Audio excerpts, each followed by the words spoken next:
네, 시청자 여러분 안녕하십니까? 마켓 시그널 시작해 보도록 하겠습니다. 어제 한국 증시의 양시장이 다시 한번 하락하면서 거래를 마감을 했습니다.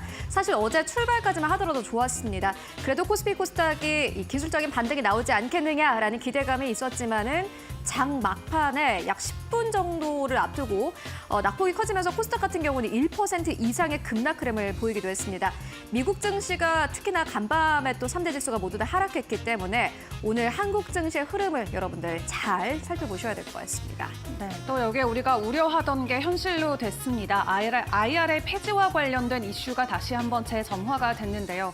국내 2차 전지 관련주들도 전기차 관련주들에게도 타격이 있는 만큼 주요 이슈들 바로 점검을 해보도록 하겠습니다. 먼저 간밤 뉴욕 증시 상황 확인해 볼까요?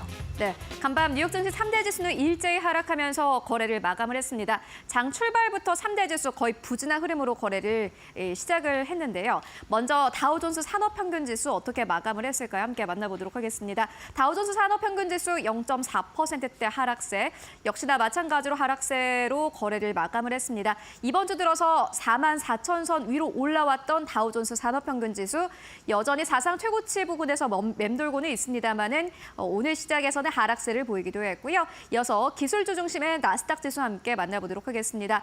나스닥 지수 역시나 마찬가지로 낙폭을 키워냈습니다. 파월 의장의 발언과 함께 금리 인하의 폭이 좀 적어지지 않을까 하는 우려감이 있었고요. 이에 따라서 기술주 중심의 나스닥 지수 1% 가깝게 하락하면서 거래를 마감을 했습니다.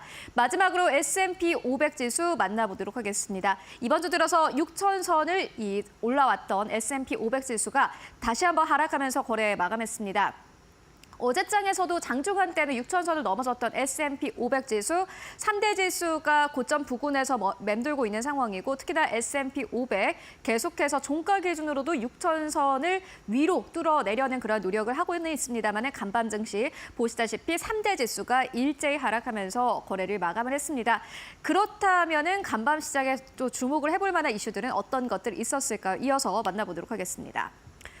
네, 다우존스 산업평균지수, 나스닥 지수, S&P 500 지수 일제히 하락을 한 가운데 많은 외신들은 지금 시장 그래도 나쁘지 않다라고 평가를 하고 있는 상황입니다.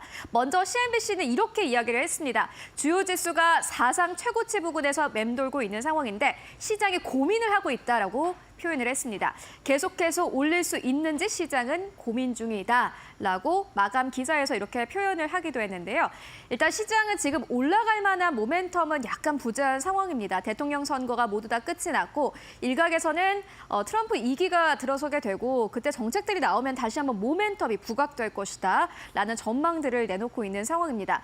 과연 뉴욕 증시가 연말 랠리를 계속해서 이어갈 수 있을까요? 프리덤 캐피털 마켓은 이렇게 이야기를 했습니다. 약간의 불안함은 있다. 다만 상승분을 거의 유지하고 있어서 건설적인 한 주를 보내고 있다라는 다소 긍정적인 투자 의견을 전하기도 했습니다. 뉴욕 증시가 물론 간밤에는 3대 지수가 일제 하락을 하기도 했습니다만은 3대 지수가 여전히 사상 최고치 부근에서 맴돌고 있다라는 부분을 여러분들 꼭 확인을 해보실 필요가 있을 것 같고요. 그리고 이러한 분석도 있었습니다. 쉬어가는 장이었다. 연말에 추가 랠리는 제한적이고 다만 매도도 제한적이다라는 투자 의견을 제시하기도 했습니다. 추가 랠리도 제한적이고 매도도 제한적이다. 말 그대로 관망세가 앞으로도 이어질 것으로 보인다라는 투자 의견 함께 제시가 되기도 했고요.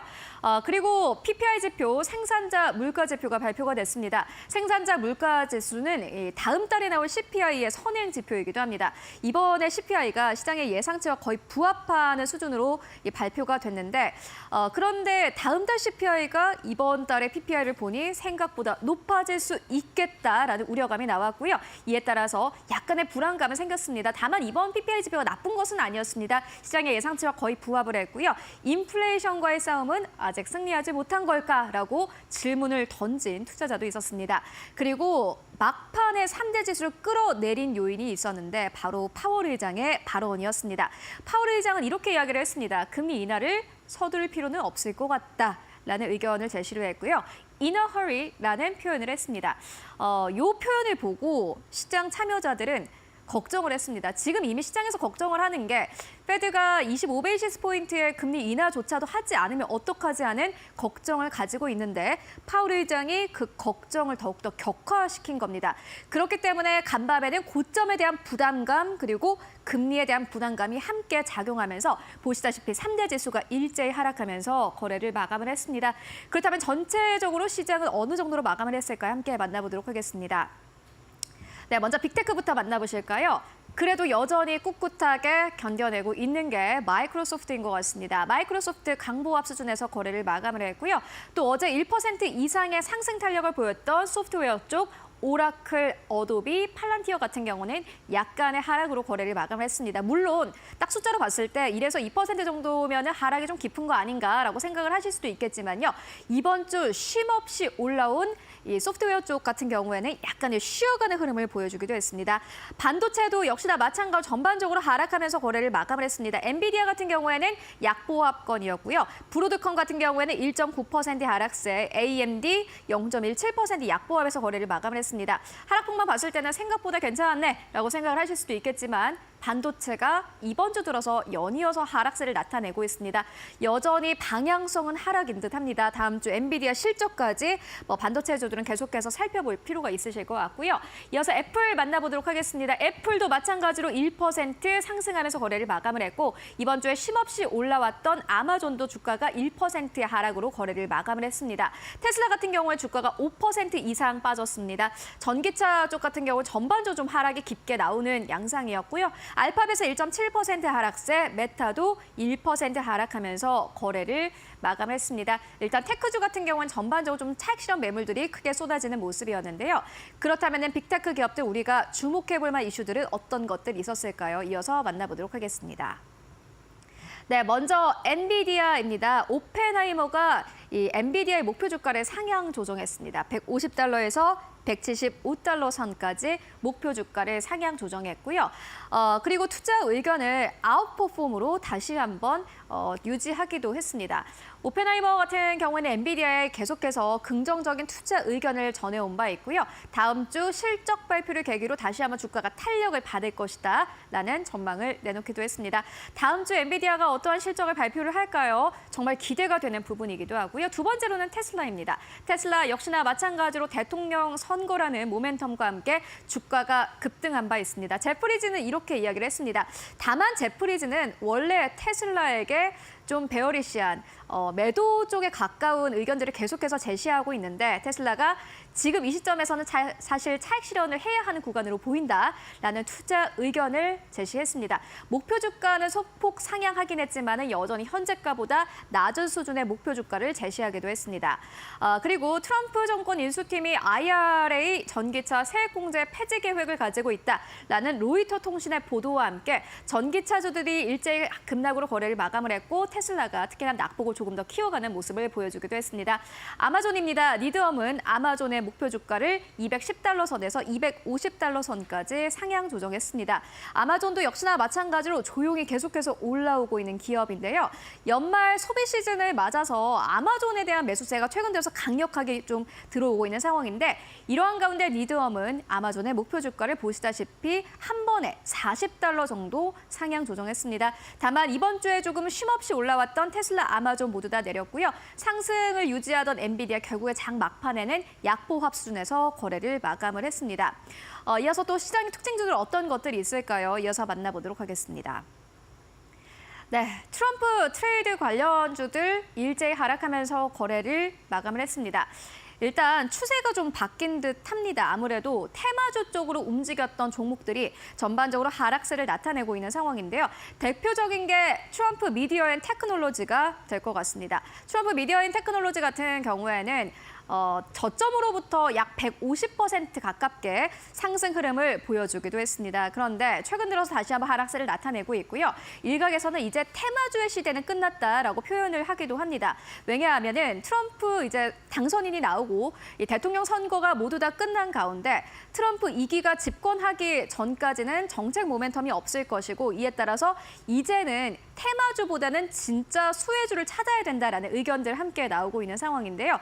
내년에 2025년에 트럼프 수혜주가 진짜 정책주들은 어떤 것들이 될 것인지 여러분들 확인해 보실 필요가 있을 것 같습니다. 에지런트 테크놀로지도 역시나 마찬가지로 하락세를 보였습니다. 트럼프의 가장 큰 공약 중 하나가 우주항공 쪽입니다. 그렇기 때문에 에지런트 테크놀로지와 같은 우주항공 쪽의 주가가 좀 크게 올라온 상황입니다. 한국에서도 역시나 마찬가지로 한화 에어로스페이스와 같은 기업들 주가 계속해서 탄력을 받고 있는 상황인데요. 그런데 항공 우주 방위산업 ETF가 대통령 선거 다음 날보다도 현재 종가가 낮은 상황이라고 합니다. 그만큼 고점을 찍고 현재 좀 주가가 많이 내려온 상황입니다. 다만 문제는 이제 이렇게 테마주 같은 경우에는 계속해서 상승 탄력을 받기 힘들 것이다라는 전망이 나오고 있다라는 점입니다. 2025년에 우주 항공 쪽으로 어떠한 정책들이 나올지 여러분들 함께 확인을 해보실 필요가 있을 것 같고요. 테슬라입니다. 역시나 마찬가지로 한 가지 이슈가 있었죠. 트럼프 정권 인수팀이 IRA 전기차 세액공제 폐지 계획을 가지고 있다라는 로이터 통신의 보도가 있었습니다. 다만 이 뉴스가 오늘 시장에서는 표면적으로는 좀 악재로 작용을 하긴 했습니다만은 일각에선 이러한 이야기도 나오고 있습니다. 테슬라는 원래 보조금을 많이 받는 기업이 아닙니다. 그렇기 때문에 보조금을 삭제를 한다면은 리비안과 같은 기업들이 오히려 타격을 받는 것이지 테슬라는 사실상 큰 타격을 받지는 않을 것이다라는 전망이 나오고 있는 겁니다. 테슬라를 사는 구매자들이 테슬라에 보조금이 많이 나와서 사는 것이 아닙니다. 테슬라는 퍼스트 플레이어이기 때문에 전기차에 대한 신뢰감을 테슬라에게 가지고 사는 것이기 때문에 이 뉴스가 악재성 뉴스인지는 여러분들 끝까지 확인을 해보실 필요가 있을 것 같습니다. 그렇다면 관련주들 어떻게 움직였을까요? 이어서 만나보도록 하겠습니다.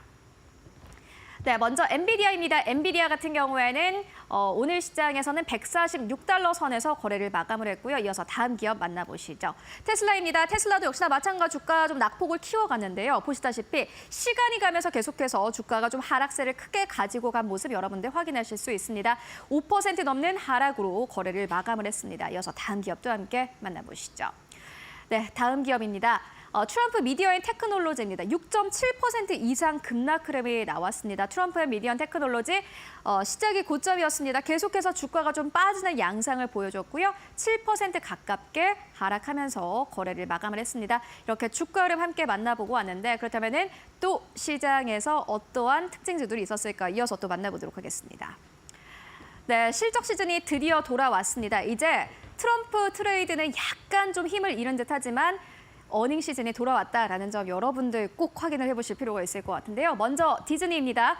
디즈니가 긍정적인 실적을 발표를 했습니다. 지난해까지만 하더라도 부진한 실적을 연이어서 내놓던 디즈니. 이제 반전의 시간이 시작이 된 걸까요? 이번에 주당 순이익 같은 경우에는 1.14달러로 집계가 됐고요. 매출 같은 경우에는 225억 달러로 집계가 됐습니다. 사업의 장기 전망을 확신한다라고 의견이 나왔고요. 이와 함께 주가가 상승 탄력을 받았습니다. 시스코 시스템즈입니다.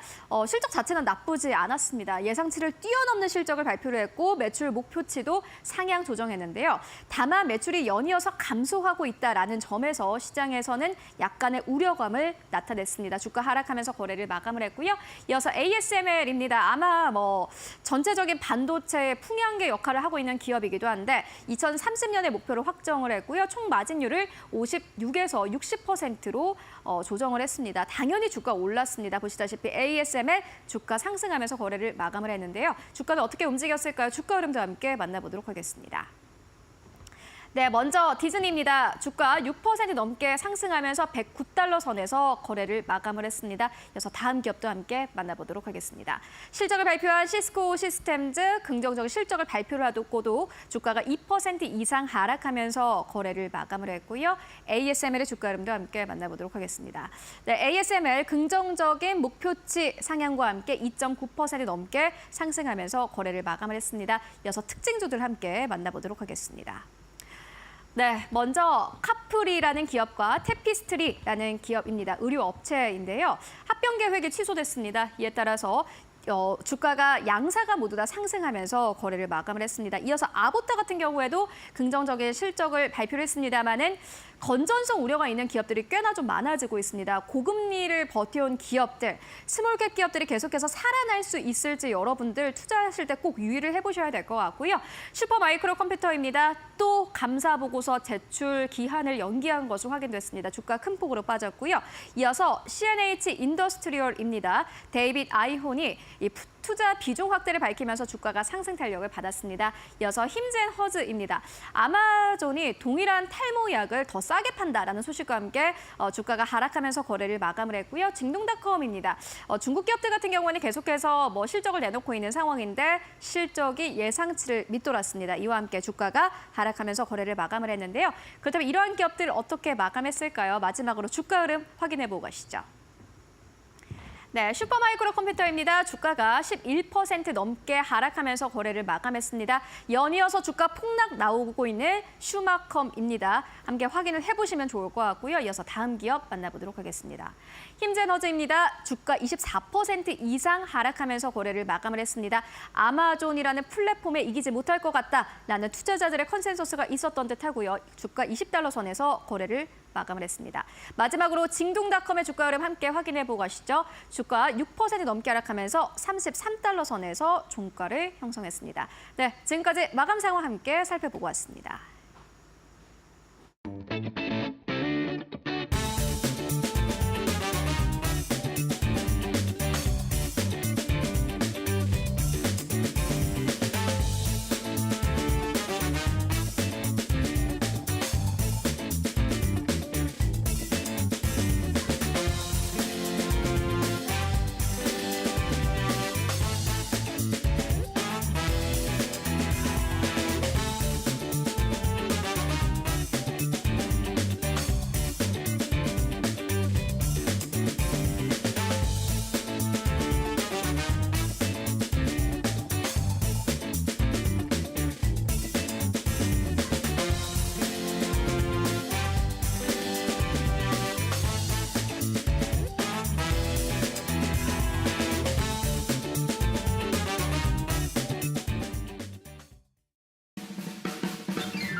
간밤 있었던 주요 외신 헤드라인 함께 확인해보는 머스너우 5 시간입니다.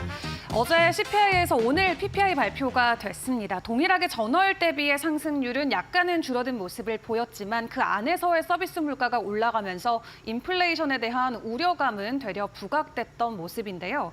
일단 10월의 생산자 물가지수 전월 대비는 0.2% 오름폭을 보이면서 시장이 예상했던 전망치에는 부합하는 모습을 보였습니다.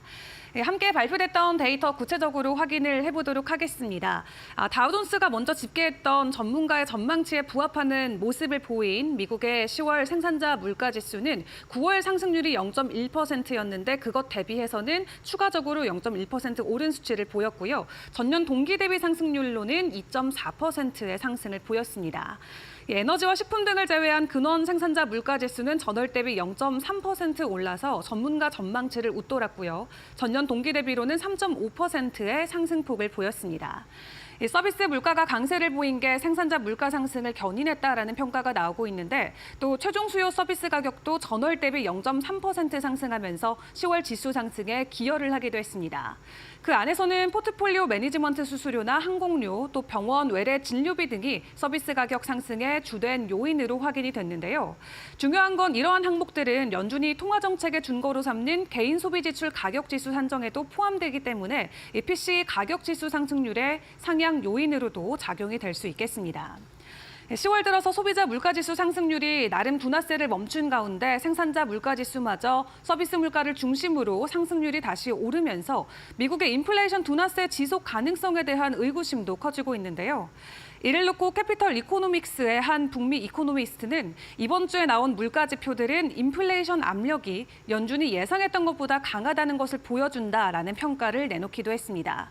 다만 월가에서는 내년 이후 연준이 금리 인하 속도를 늦출 가능성이 커졌다라고 보면서도 오는 12월에는 당장 스몰컷을 진행할 것에 강하게 예측을 하고 있는 상황입니다.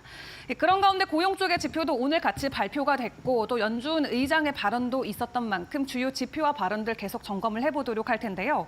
일단 지난주 신규 실업수당 청구 건수는 6개월 내 최저치를 보였습니다. 20만 7천 건을 기록을 했고요. 2주 동안 연속으로 실업수당을 청구하는 건수 또한 전주 대비 소폭 하락하는 모습을 보이면서 나름 미국의 경제가 아직도 이 고용이 탄탄하구나라는 시그널을 보내오기도 했습니다. 고용부에서 이번에 함께 발표했던 내용을 확인을 해보시면 지난주 청구 건수가 21만 건으로 5월 말 이후 최저치를 기록을 했는데요. 시장 예상치인 지난주 수정치보다도 적은 모습을 보였고 이렇게 실업수당 청구 건수 감소는 실업자가 줄어들고 있고 고용시장이 활발해지고 있다는 뜻으로 해석이 될 수 있겠죠. 그런 가운데 제롬 파월 미국 연방준비제도 의장이 끈질긴 미국의 인플레이션 압력에 대한 우려를 인정하면서도 연준의 금리 인하 속도 완화 가능성을 같이 시사를 했습니다. 파월 의장은 이날 텍사스 댈러스에서 열린 댈러스 연은 주최 행사에 참석해서 실업률이 상승해왔지만 몇 달 동안 안정세를 보였고 역사적으로 여전히 낮은 수준이라고 이야기를 했고요. 인플레이션 전망과 관련해서는 연준의 2% 목표를 향해 안정적으로 둔화하고 있다고 생각한다는 평가를 내리기도 했습니다. 이번 주 함께 확인해봤던 경제 지표와 고용 지표, 일단은 연준이 대응할 수 있는 수준 안에서 그 움직임을 보여주고 있다라는 평가가 나오고 있는데요. 내년부터는 트럼프 행정부의 이 본격적인 출발과 함께 연준의 기준금리 기조 자체도 바뀔 수 있다라는 불안감과 변동성을 가지고 있는 만큼 일단 12월에 열리는 FOMC의 시장은 크게 주목을 하고 있는 모습입니다. 자, 그런 가운데 오늘 트럼프 쪽에서 나왔던 또 하나의 소식은 바로 IRA 전기차 보조금 폐지 소식입니다. 해당 소식 때문일지 일단 테슬라 오늘 약간은 큰 폭의 주가 하락을 보이면서 변동성 시장에 나타나기도 했는데요. 장 중까지는 4%대 하락을 보이다가 장 막판에 가면서 하락부를 더 키워갔습니다. 5.7%대 주가 하락을 보였고 오늘 새벽에 도널드 트럼프 미국 대통령 당선인의 정권 인수팀이 이 IRA 인플레이션 감축법에 근거한 전기차 세액공제 폐지를 계획하고 있다라는 보도가 나왔습니다. 다만 외신에 따르면 테슬라 측은 정권 인수팀의 보조금 폐지를 지지한다는 입장을 오히려 밝힌 것으로 전해졌고요. 이 머스크 CEO도 앞서서 트럼프 당선인의 선거 운동에 나설 때부터 전기차 세액 공제 폐지는 테슬라에 큰 문제가 되지 않고 오히려 이에 대한 의존도가 높은 다른 경쟁사들의 타격이 더 크기 때문에 테슬라에는 유리하게 작용될 수 있다라는 주장을 내세운 바 있습니다. 다만 시장에서는 우려의 목소리도 같이 나오고 있는데요.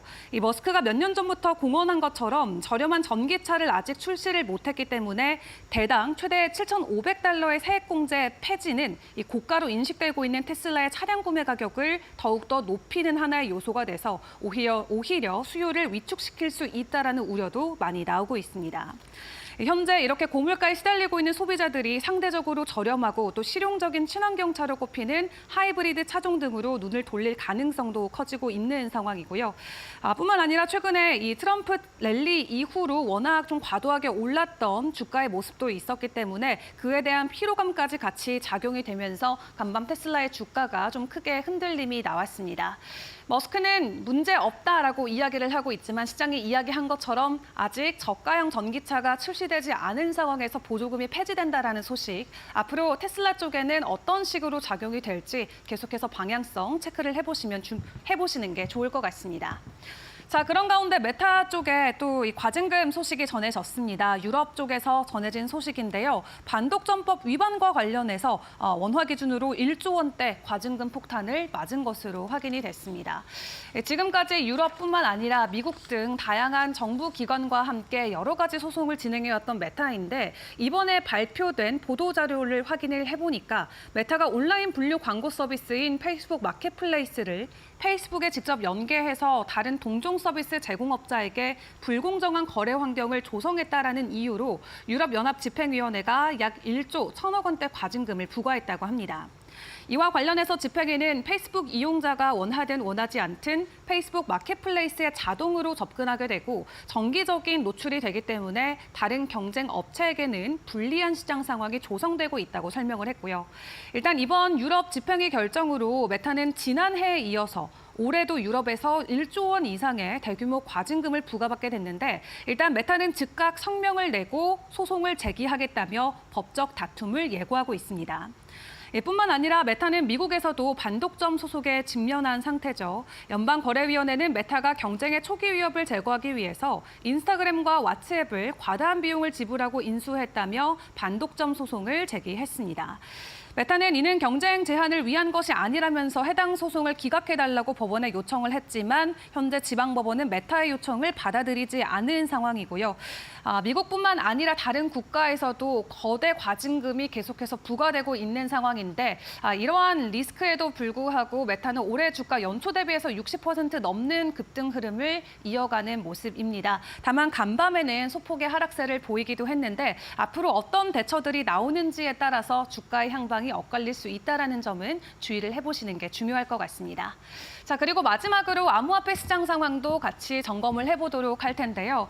트럼프 랠리가 어느 정도 좀 쉬어가는 모습이 나오면서 간밤 비트코인의 9만 달러 아래까지의 가격 하락이 나왔습니다. 그럼에도 여전히 견조하게 가격을 잘 지켜주고 있는데 그런 가운데 이 암호화폐 시장에 굉장히 도구로 작용되었던 SEC 위원장 게리 겐슬러의 사임과 관련된 암시 연설이 간밤 나오면서 커뮤니티에서는 환호하는 입장도 보여주기도 했습니다.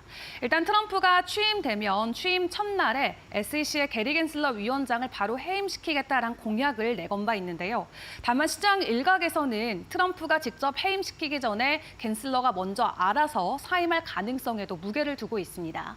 그리고 간밤 있었던 컨퍼런스에 참석했던 게리 겐슬러 위원장이 그동안 SEC가 해왔었던 여러 가지 성과들을 쭉 발표를 하면서 마치 사임을 암시하는 듯한 연설을 했다는 게 커뮤니티의 분석이고요. 만약 미리 사임을 하게 된다면 오히려 트럼프 취임 전에 다시 한번 암호화폐 시장에는 강한 상승 모멘텀이 되어줄 수 있는 요소도 될 것 같습니다. 앞으로의 움직임도 계속해서 주목해 보시는 게 좋을 것 같습니다. 지금까지 머스노우 5 시간이었습니다.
안녕하세요. 메리토 신일섭입니다. 오늘의 주제는 실업수당 청구 건수 PPI, 고용과 물가, 연준의 고민거리는입니다.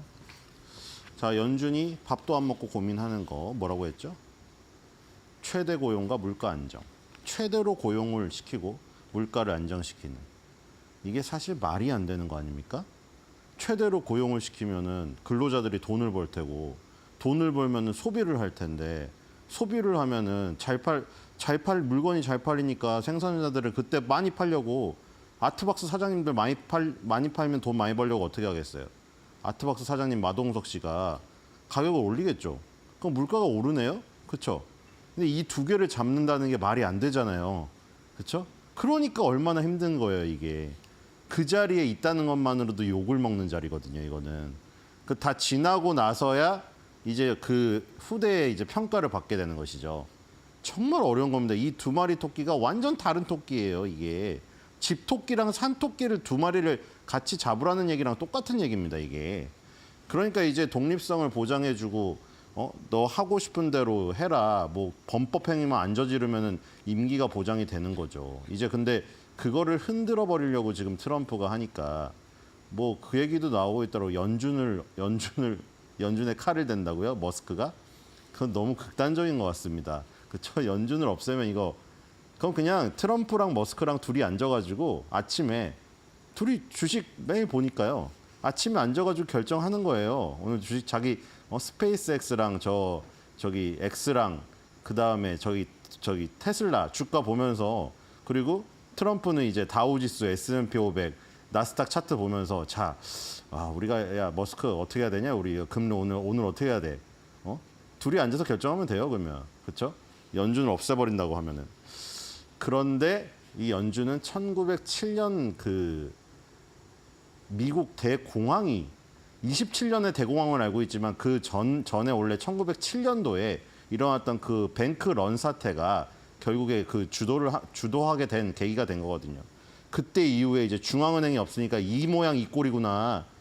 그때 JP 모건이 돈 풀어갖고 살린 거죠. 그게 지금의 JP 모건을 만든 것이고, JP 모건이라는 민간 은행이 돈 풀어서 살렸다고요.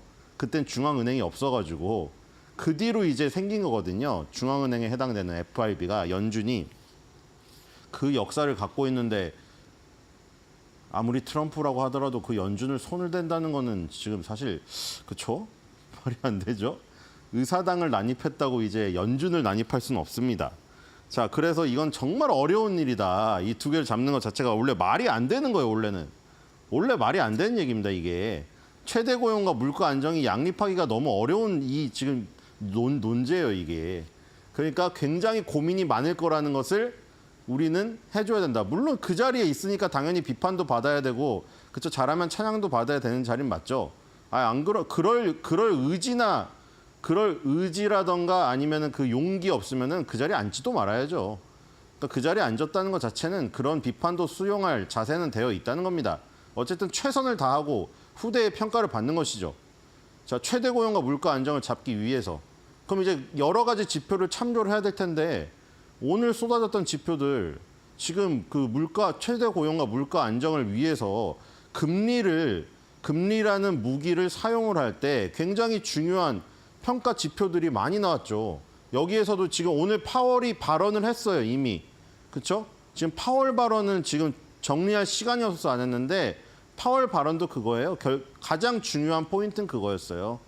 2% 물가 상승률로 지금 가고 있다는 어느 정도의 확증이 든다. 그래서 우린 더 노력을 할 것이고 최대 고용과 물가 안정 또 얘기했어요. 최대 고용과 물가 안정이라는 두 가지 명제를 실현하기 위해서 열심히 한다는 거예요, 결국은. 근데 지금 보면은 주간 실업수당 청구 건수 이게 SA랑 NSA가 있잖아요. S가 시즌, A는 그 우리 맨날 기업 실적 볼 때 많이 나왔잖아요. 어드저스트 EPS라고 나왔죠. 아니면 딜루이트 EPS 조정해준 많이 봤잖아요. 그 영업이익이나 순이익이 나왔는데 거기서 일회성 비용 그 분기에 일회성 비용이 너무 확 많이 빠져나간 건 조정해주잖아요. 그것도 여기서는 이제 계절성을 조정해줘야 되거든요. 예를 들어서 지금 연말이잖아요. 연말이면 대목이죠. 블랙 프라이데이다 뭐다 해서 많이 팔아야 될 거 아니에요. 우리나라도 뭐 빼빼로데이도 있었고 이제 연말로 가면은 뭐 중국은 광군제가 있고 우리는 뭐 K페스타가 있고 저쪽은 뭐 블랙 프라이데이가 있고 있잖아요. 그러면 이제 인력이 평소보다 많이 필요할 것 같은 거 아니에요. 마트일 경우에 생각해 보세요. 마트에 일반적인 상황에서의 인력보다 연말에는 더 많이 인력을 투입해서 장사를 해서 많이 팔아야 될 거 아닙니까? 그러니까 단기 인력을 엄청 채용할 거 아니에요. 연말 같은 경우에 특히나. 근데 단기 인력을 연말에 채용했다가 계속해서 사람이 없는 그 간절기에까지 계속 채용을 해서 끌고 갈 수는 없죠.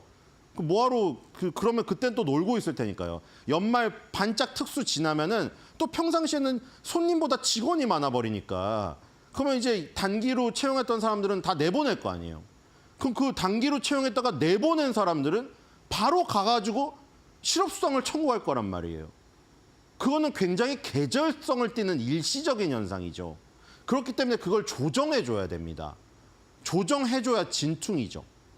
물론 조정하지 않은 게 진짜일 수도 있죠. 왜냐하면 진짜 현실을 나타내니까.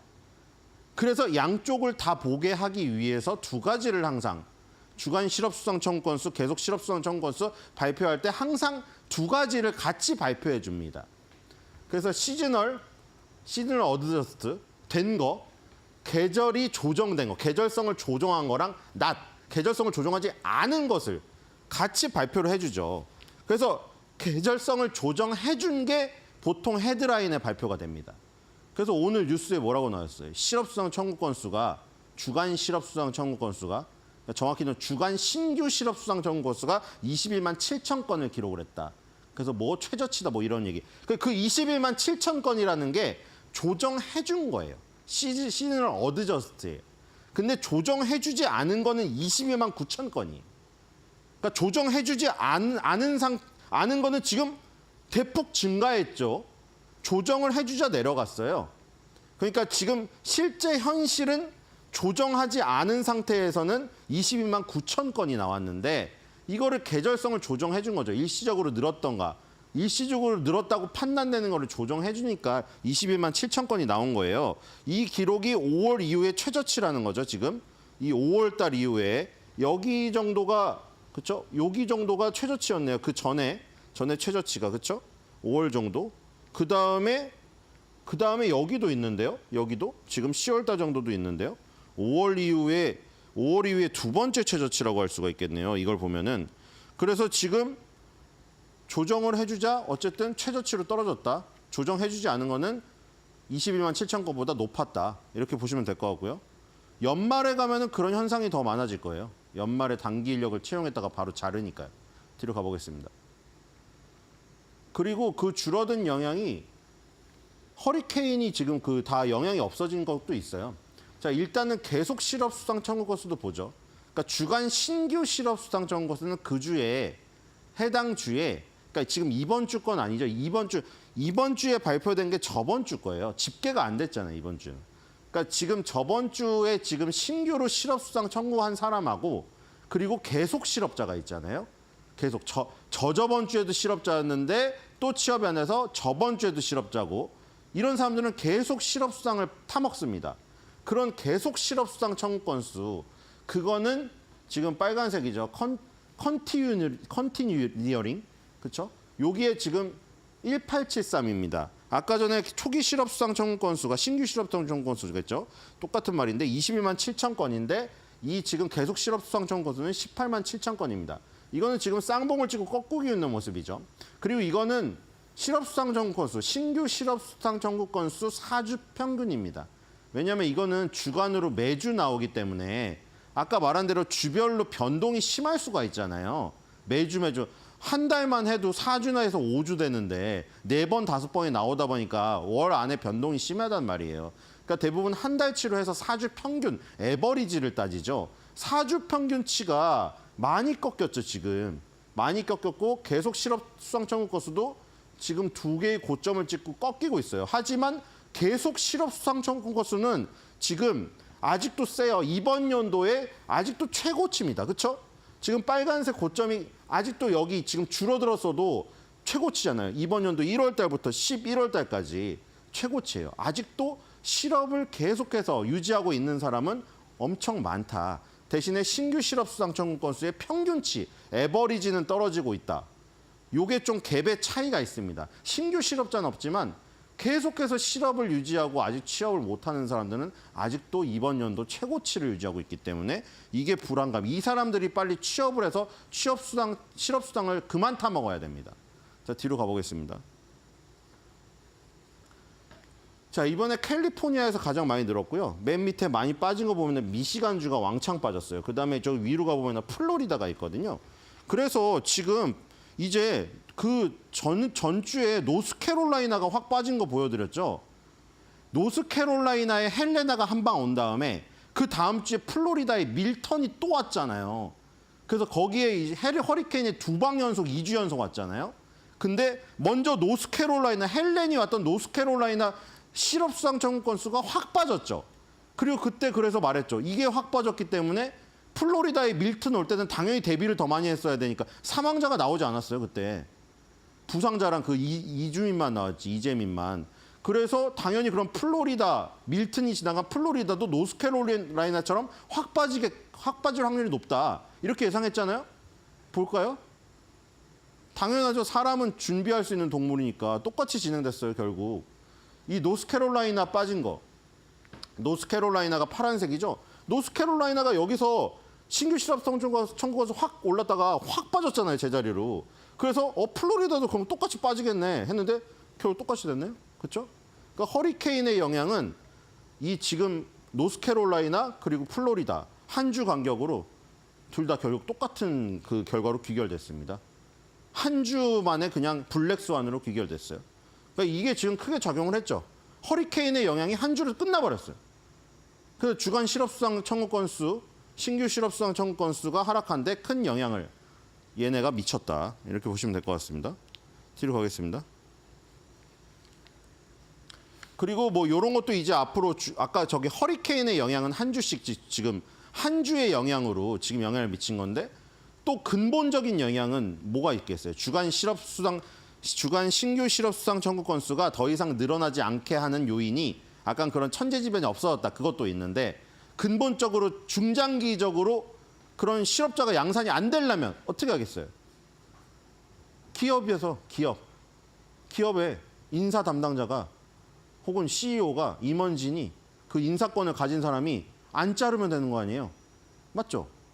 노동자들을 안 자르면 실업자가 안 되잖아요.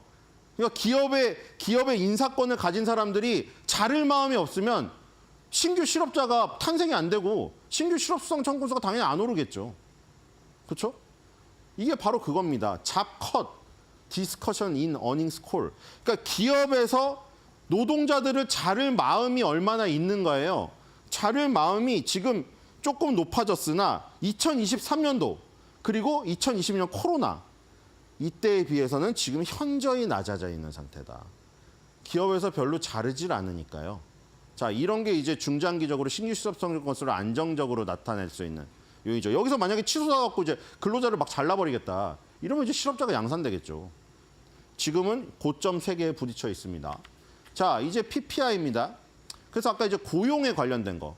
그래서 고용은 실업수당 청구 건수가 조금 낮아지고 기업에서 자르려는 마음도 없으니 고용이 좀 잡혔나? 이제 그럼 물가를 볼까? 이렇게 된 거죠. 그러면 어제 CPI가 나왔는데 이번엔 PPI를 볼까? 왜냐하면 PPI가 먼저 생산자 물가 지수, 그 이전엔 또 수입 물가 지수가 있겠죠. 수입 물가 지수가 생산자에게 영향을 미치고 생산자가 그거에다가 플러스를 붙여가지고 소비자한테 파니까 소비자 물가 지수가 되고 거기에서 품목에서 뭐 골라서 소비를 하는 지출 내역이 이제 PC 소비 지출로 나오고 이러죠. 그래서 이제 PP에 MOM하고 YOY가 있죠. 달 대비랑 연 대비가 있죠. 저기도 보니까 연 대비는 이제 NSA라고 조정을 안 해줬네요. 그리고 달 대비는 SA니까 시즈널 어디저스 계절 조정을 해준 거네요.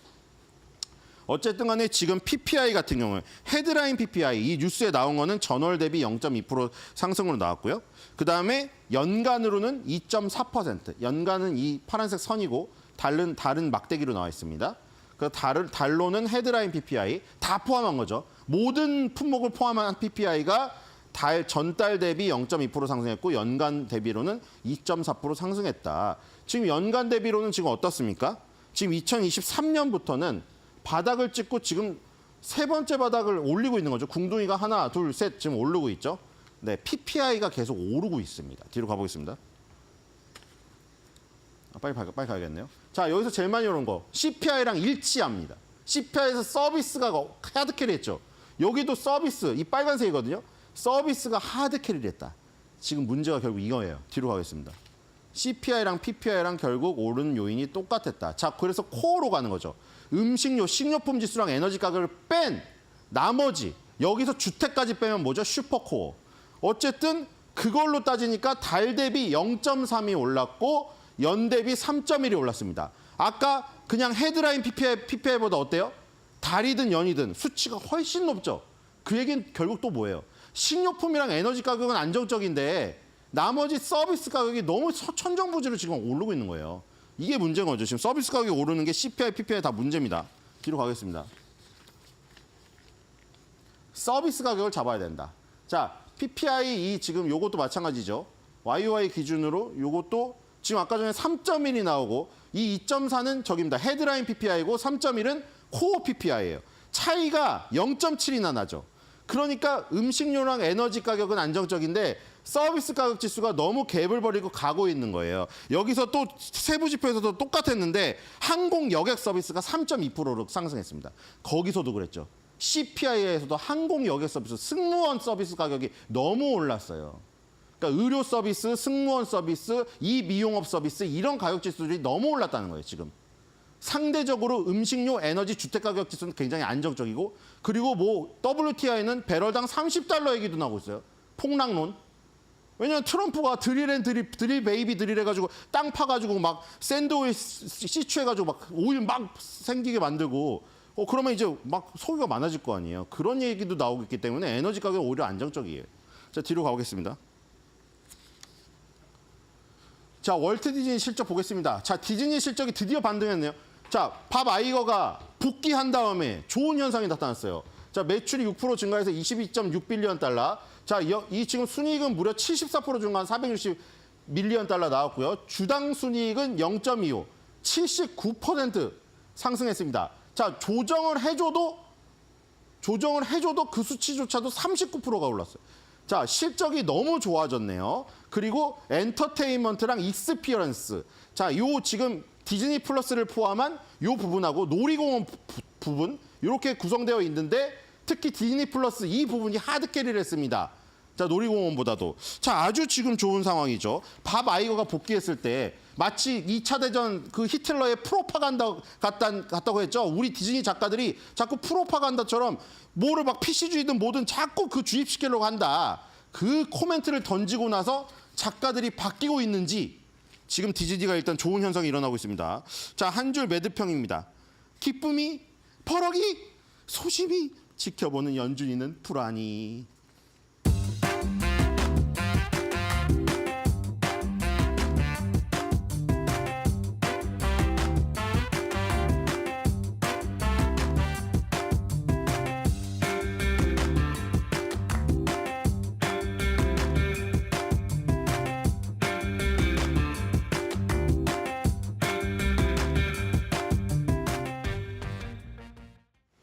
네, 시장이 참 쉽지가 않습니다. 지금 시장에서는 우리에게 어떠한 사인을 보내고 있을까요? 오늘 월가에서 현재 주목하고 있는 기업 두 가지 함께 만나보고 가도록 하겠습니다. 먼저 첫 번째로는 넷플릭스입니다. 넷플릭스가 간밤에 긍정적인 투자 의견이 한 가지 제시가 됐습니다. 넷플릭스 현재 월가에서 굉장히 주목을 하고 있는 상황인데요. JP모건이 금요일이 넷플릭스에게 가장 중요한 하루가 될 것이다 라는 전망을 남겼습니다. 바로 그 이유는요. 전설적인 복서인 마이크 타이슨의 복싱 경기가 실시간으로 스트리밍 되기 때문입니다. 특히나 넷플릭스 같은 경우에는 글로벌 구독자를 기반으로 하고 있기 때문에 이번에 역대급 시청 기록이 이번에 발생할 수 있다라는 전망 나오고 있습니다. 특히나 넷플릭스 같은 경우에는 실시간으로 스포츠 구독자를 확대하려고 있는 그러한 전략을 펼치고 있기 때문에 이번에 이 복싱 경기의 스트리밍이 굉장히 중요한 이정표가 될 것이다라는 전망 나오고 있습니다. 다음 페이지를 통해서 조금 더 자세히 만나보도록 하겠습니다. JP모건은 이런 탓일까요? 넷플릭스에 대해서 오버웨이트, 비중 확대 의견을 남겼습니다. 목표 주가도 역시나 마찬가지로 850달러로 상향을 했는데요. 지금 넷플릭스를 커버하는 애널리스트가 총 48명입니다. 그 가운데서 10명은 스트롱 바이, 강력 매수를 권고하고 있는 상황이고요. 23명은 매수하라라는 투자 의견을 제시했습니다. 가장 높게 보고 있는 목표 주가는 925달러입니다. 현재 구간이 830달러 선에서 계속해서 움직이고 있는 상황인데 이보다도 100달러 더 올라갈 것이다라는 전망 나오고 있고요. JP모건 역시나 마찬가지로 상향 조정을 한 가운데 주가 자체가 이번 해에 들어서 계속해서 상승 탄력을 받아가고 있습니다. 올해 들어서 70% 넘게 상승했고요. 실적 발표 이후로는 주가가 17% 넘게 상승한 상태입니다. 그리고 무엇보다 넷플릭스를 주목하는 이유는요. 기대감으로 올라가는 기업이 아니기 때문입니다. 계속해서 숫자로 증명이 되고 있는 상황이고 또 구독자도 계속해서 늘어나고 있는 상황인데요. 이번에 넷플릭스가 광고 수익이 증대될 것이다라는 전망이 나오고 있습니다. 금요일에 만약에 이 복싱 경기의 스트리밍이 생각보다 더 좋게 나온다면은 구독자가 더 많이 늘어날 테고 이에 따라서 이 광고 수익이 증대될 것이다라는 이러한 좀 스토리라인을 따라가 보시면 될 것 같은데요. 광고 구독자를 끌어들이고 광고 수익이 증대할 것이다라는 전망 나오고 있고요. 올해 3분기 말을 기준으로 했을 때 총 구독자 같은 경우에는 2억 8,270만 명으로 현재 집계가 되고 있습니다. 특히나 광고 이 기반의 구독자는 전분기 대비해서 35% 증가한 상황인데 이 광고 기반의 구독자가 사실 중요한 이유는요. 넷플릭스가 이 정책을 내놓을 때 시장에서는 굉장히 의구심을 표현을 했습니다. 이러한 요금제가 잘 팔릴까 하는 의구심이 있었습니다만은 넷플릭스는 증명을 해냈습니다. 그리고 2024년 같은 경우에는 총 3,500만 명의 광고형 구독자가 현재 집계가 되고 있는 상황이고요. 2025년에는 이보다도 조금 더 늘어날 것으로 전망이 되고 있습니다. 약 2천만 명 정도가 늘어날 것으로 전망이 되고 있는데 넷플릭스의 주가 과연 계속해서 탄력을 받을 수 있을지 확인을 해보시면 좋을 것 같고요. 이어서 다음 기업도 함께 만나보도록 하겠습니다. 네, 아마존입니다. 최근에 그래도 시장에서 좀 긍정적인 투자 의견이 계속해서 제시가 되는 기업이 넷플릭스와 아마존이지 않을까 하는 생각이 드는데요. 아마존이 중국을 잡으러 간다고 합니다. 아마존이 $20 미만의 제품들을 판매하는 아마존 하울이라는 새로운 사이트를 공개를 했습니다. 테무와 셰인 그리고 틱톡샵과 경쟁을 하는 그러한 비즈니스 포트폴리오인데요. 중국에서 직접 배송하는 상품을 판매한다고 합니다. 구매 후에 2주 이내에 배송을 내걸었는데 특히나 중국의 테무라든지 알리라든지 셰인에서 물건을 시키면은 까먹을 때쯤에 온다라는 우스갯소리도 있죠. 그만큼 배송 기간이 긴데 아마존은 이를 반대로 2주 내에 우리는 무조건 배송을 해주겠다라고 밝힌 겁니다. 그렇기 때문에 가격도 저렴하면서 중국 사이트들의 단점을 모두 다 커버한 그러한 비즈니스 포트폴리오다라는 의견 나오고 있고요. 다만 비용 관리를 위해서 $3 이하의 품목은 반품을 수락하지 않겠다라고 밝히기도 했습니다. 그렇다면 아마존의 하울이 왜 이렇게까지 중요할까요? 이어서 만나보도록 하겠습니다. 왜냐하면 아마존이 지금 중국에 따라잡히고 있기 때문입니다. 테무와 셰인의 성장이 아마존의 매출의 1% 정도의 영향을 준다고 합니다. 전체 매출의 지금은 1%겠지만은 시간이 가면 갈수록 2%, 3% 늘어나는 것은 아마 시간 문제겠죠. 그런데 아마존이 이를 미리 캐치하고 저렴한 비즈니스 포트폴리오를 이렇게 내놓은 겁니다. 뱅크 오브 아메리카 측에서는 간밤에 이에 대해서 긍정적인 투자 의견을 제시했습니다. 앞으로 목표 주가를 $230로 제시를 했고요. 앞으로 7.4%의 상승 여력이 있다 이렇게 내다봤습니다. 아마존의 하울이 이 대안이 될 수도 있다라면서 중국에게 따라잡히지 않을 수도 있는 아주 강력한 비즈니스 포트폴리오다라는 의견을 제시하기도 했습니다. 까다로워지고 있는 소비자를 겨냥한 사업이다라는 의견을 함께 제시하기도 했는데요. 이번 해에 들어서 아마존의 주가는 40% 넘게 상승한 상황입니다. 과연 아마존이 내놓은 이 하울이라는 사이트가 앞으로 매출에는 어떠한 영향을 미칠지 여러분들 함께 확인을 해보시면 좋을 것 같습니다. 특히나 중국 관세로 인해서 이 비즈니스 포트폴리오가 없어질 수는 있겠지만은 그럼에도 불구하고 아마존이 이렇게 중국을 겨냥한 새로운 사업을 내놓은 것은 굉장히 긍정적이고 뱅크 오브 아메리카 앞으로 보시다시피 8% 가까운 상승 여력이 있다 이렇게 내다봤으니까요. 여러분들 앞으로 아마존과 넷플릭스의 주가 함께 따라가 보시면 좋을 것 같습니다. 지금까지 싸임 만나봤습니다.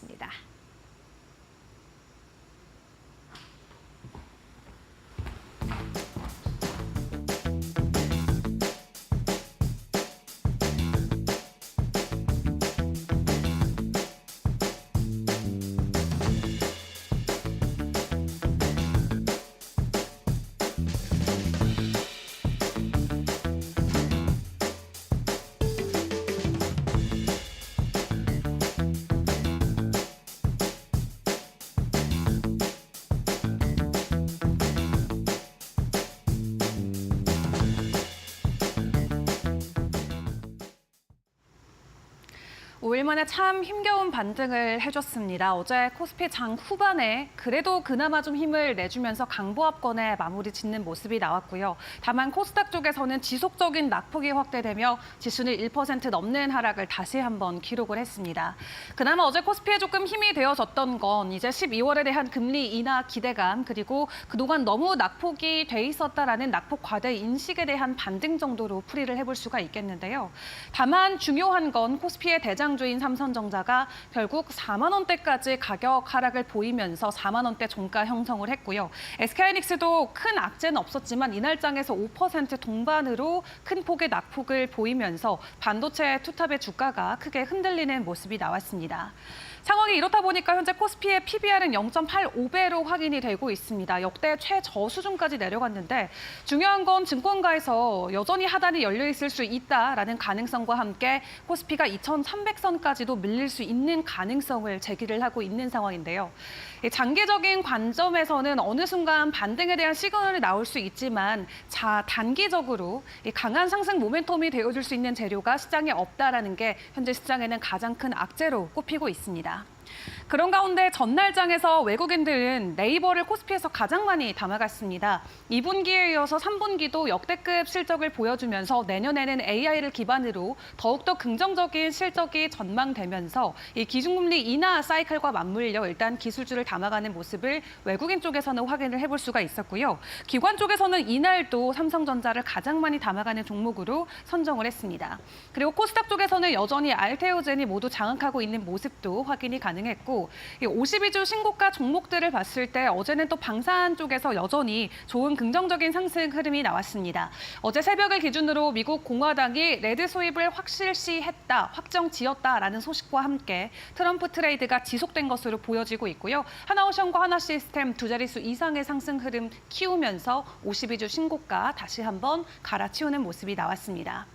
이슈와 테마단에서의 움직임을 보더라도 사실 아직도 트럼프와 머스크의 트레이드가 계속해서 이어지고 있는 상황입니다. 우리가 생각했던 것보다 훨씬 더 강한 그 둘의 관계인 것 같은데요. 일단 어제 양자 암호학 쪽에서의 변동성이 나왔었죠. 뉴욕 증시에 상장돼 있는 아이온큐가 돌연 급등을 했는데 트럼프가 앞으로 양자 암호 쪽을 계속해서 육성할 수 있다라는 여러 관측들이 나오면서 그 해당 훈풍이 국내 양자 암호 관련주들의 상승 흐름까지도 견인을 해줬습니다. 그리고 우주항공 쪽은 계속해서 상승 흐름을 보이고 무엇보다 머스크 이 스페이스 X와 관련된 종목들 그 전날 상한가에 이어서 이날장에서도 두 종목이 상한가 안착을 했습니다. 스페이스 X와 관련된 기대감이 계속되고 있는 가운데 머스크가 이제 화성에도 군집 위성을 띄우겠다라는 코멘트를 내놨습니다. 현재 지구를 기준으로 스타링크가 있다면 해당 모델을 그대로 화성으로 가지고 가겠다라는 게 되겠고요. 앞으로도 발전되고 개발될 게 정말 무궁무진한 우주 산업인 만큼 그 기대감이 계속해서 주가에 반영되는 모습 어제장에서도 포착이 됐습니다. 그리고 건설 쪽의 변동성도 나왔었죠. 범영건설 어제 상한가 안착을 했는데 트럼프가 우크라이나에 파견을 할 평화 특사를 임명한다는 소식이 미국 언론을 통해서 보도가 됐습니다. 앞서서 푸틴 대통령과 전화를 했다 이런 오보도 나오기도 했는데 사실이 아닌 것으로 밝혀졌었죠. 다만 트럼프 대통령은 계속해서 우크라이나와 러시아 종전을 위한 여러 가지 움직임들을 보여주고 있고요. 해당 기대감으로 지난주부터 건설 관련주들이 지속적인 주가 상승을 이어오고 있는 상황입니다. 자, 그런 가운데 우리 국내 증시에 늘 큰 힘이 되어줬던 두 기둥, 반도체와 2차 전지는 어제도 부진했습니다. 그 전날 미국 증시에서 필라델피아 반도체 지수에 하락이 있었기 때문에 반도체주 어제도 추가적인 하락세가 나왔었고요. 2차 전지 관련해서도 트럼프 리스크에 대한 우려감 때문에 지속적인 가격 하락이 나오고 있고 중국 소비 쪽도 광군제 실망감 등의 지속적인 하락세가 이어지고 있습니다. 시장은 여전히 머스크 그리고 트럼프에만 집중하고 있는 분위기가 이어지고 있는데 과연 오늘 시장은 약간의 분위기 전환이 가능할 수 있을지 시간에서 나온 소식들과 이슈들도 같이 점검을 해보도록 하겠습니다. 사실 시간에서 놓고 보면은 이 이슈 또한 트럼프 관련 이슈이기는 합니다. 어제 시간에서 히토류 관련주들이 일제히 상한가 가는 모습을 보였는데요. 이제 미국과 중국의 어느 정도의 경쟁, 기술 패권이 반도체를 넘어서 히토류까지 확산되는 조짐이 나오고 있다라는 분석들이 많이 나오고 있습니다. 이 때문에 히토류 반사수의 기대감으로 국내 관련주들의 주가 상승이 어제 시간 외에서 나왔고요. 지금 중국이 히토류 관련해서는 글로벌의 모든 모든 거래량을 거의 다 지분율을 가지고 가고 있는 만큼 미국과 중국 간의 이 경쟁이 심화되게 됐을 때 되려 한국 쪽의 기업들이 수혜를 받을 수 있다라는 기대감이 장후에 반영이 됐던 것 같습니다. 관련해서 히토류 관련주들의 오늘 이 장중의 변동성은 어떻게 나올 수 있을지 같이 체크해 보시면 좋을 것 같고요.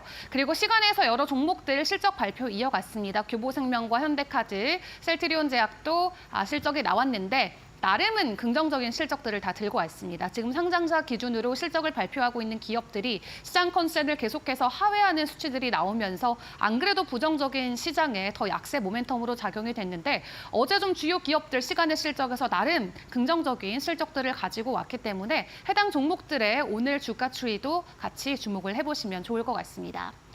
자, 그리고 새벽 사이에 우리가 정말 듣고 싶지 않았던 소식이 또 전해졌습니다. IRA 보조금 폐지한다라는 소식이 일단 미국 언론을 통해서 확인이 됐는데요. 트럼프의 정권 인수팀이 전기차 보조금 폐지할 것이라는 코멘트를 남겼다고 합니다.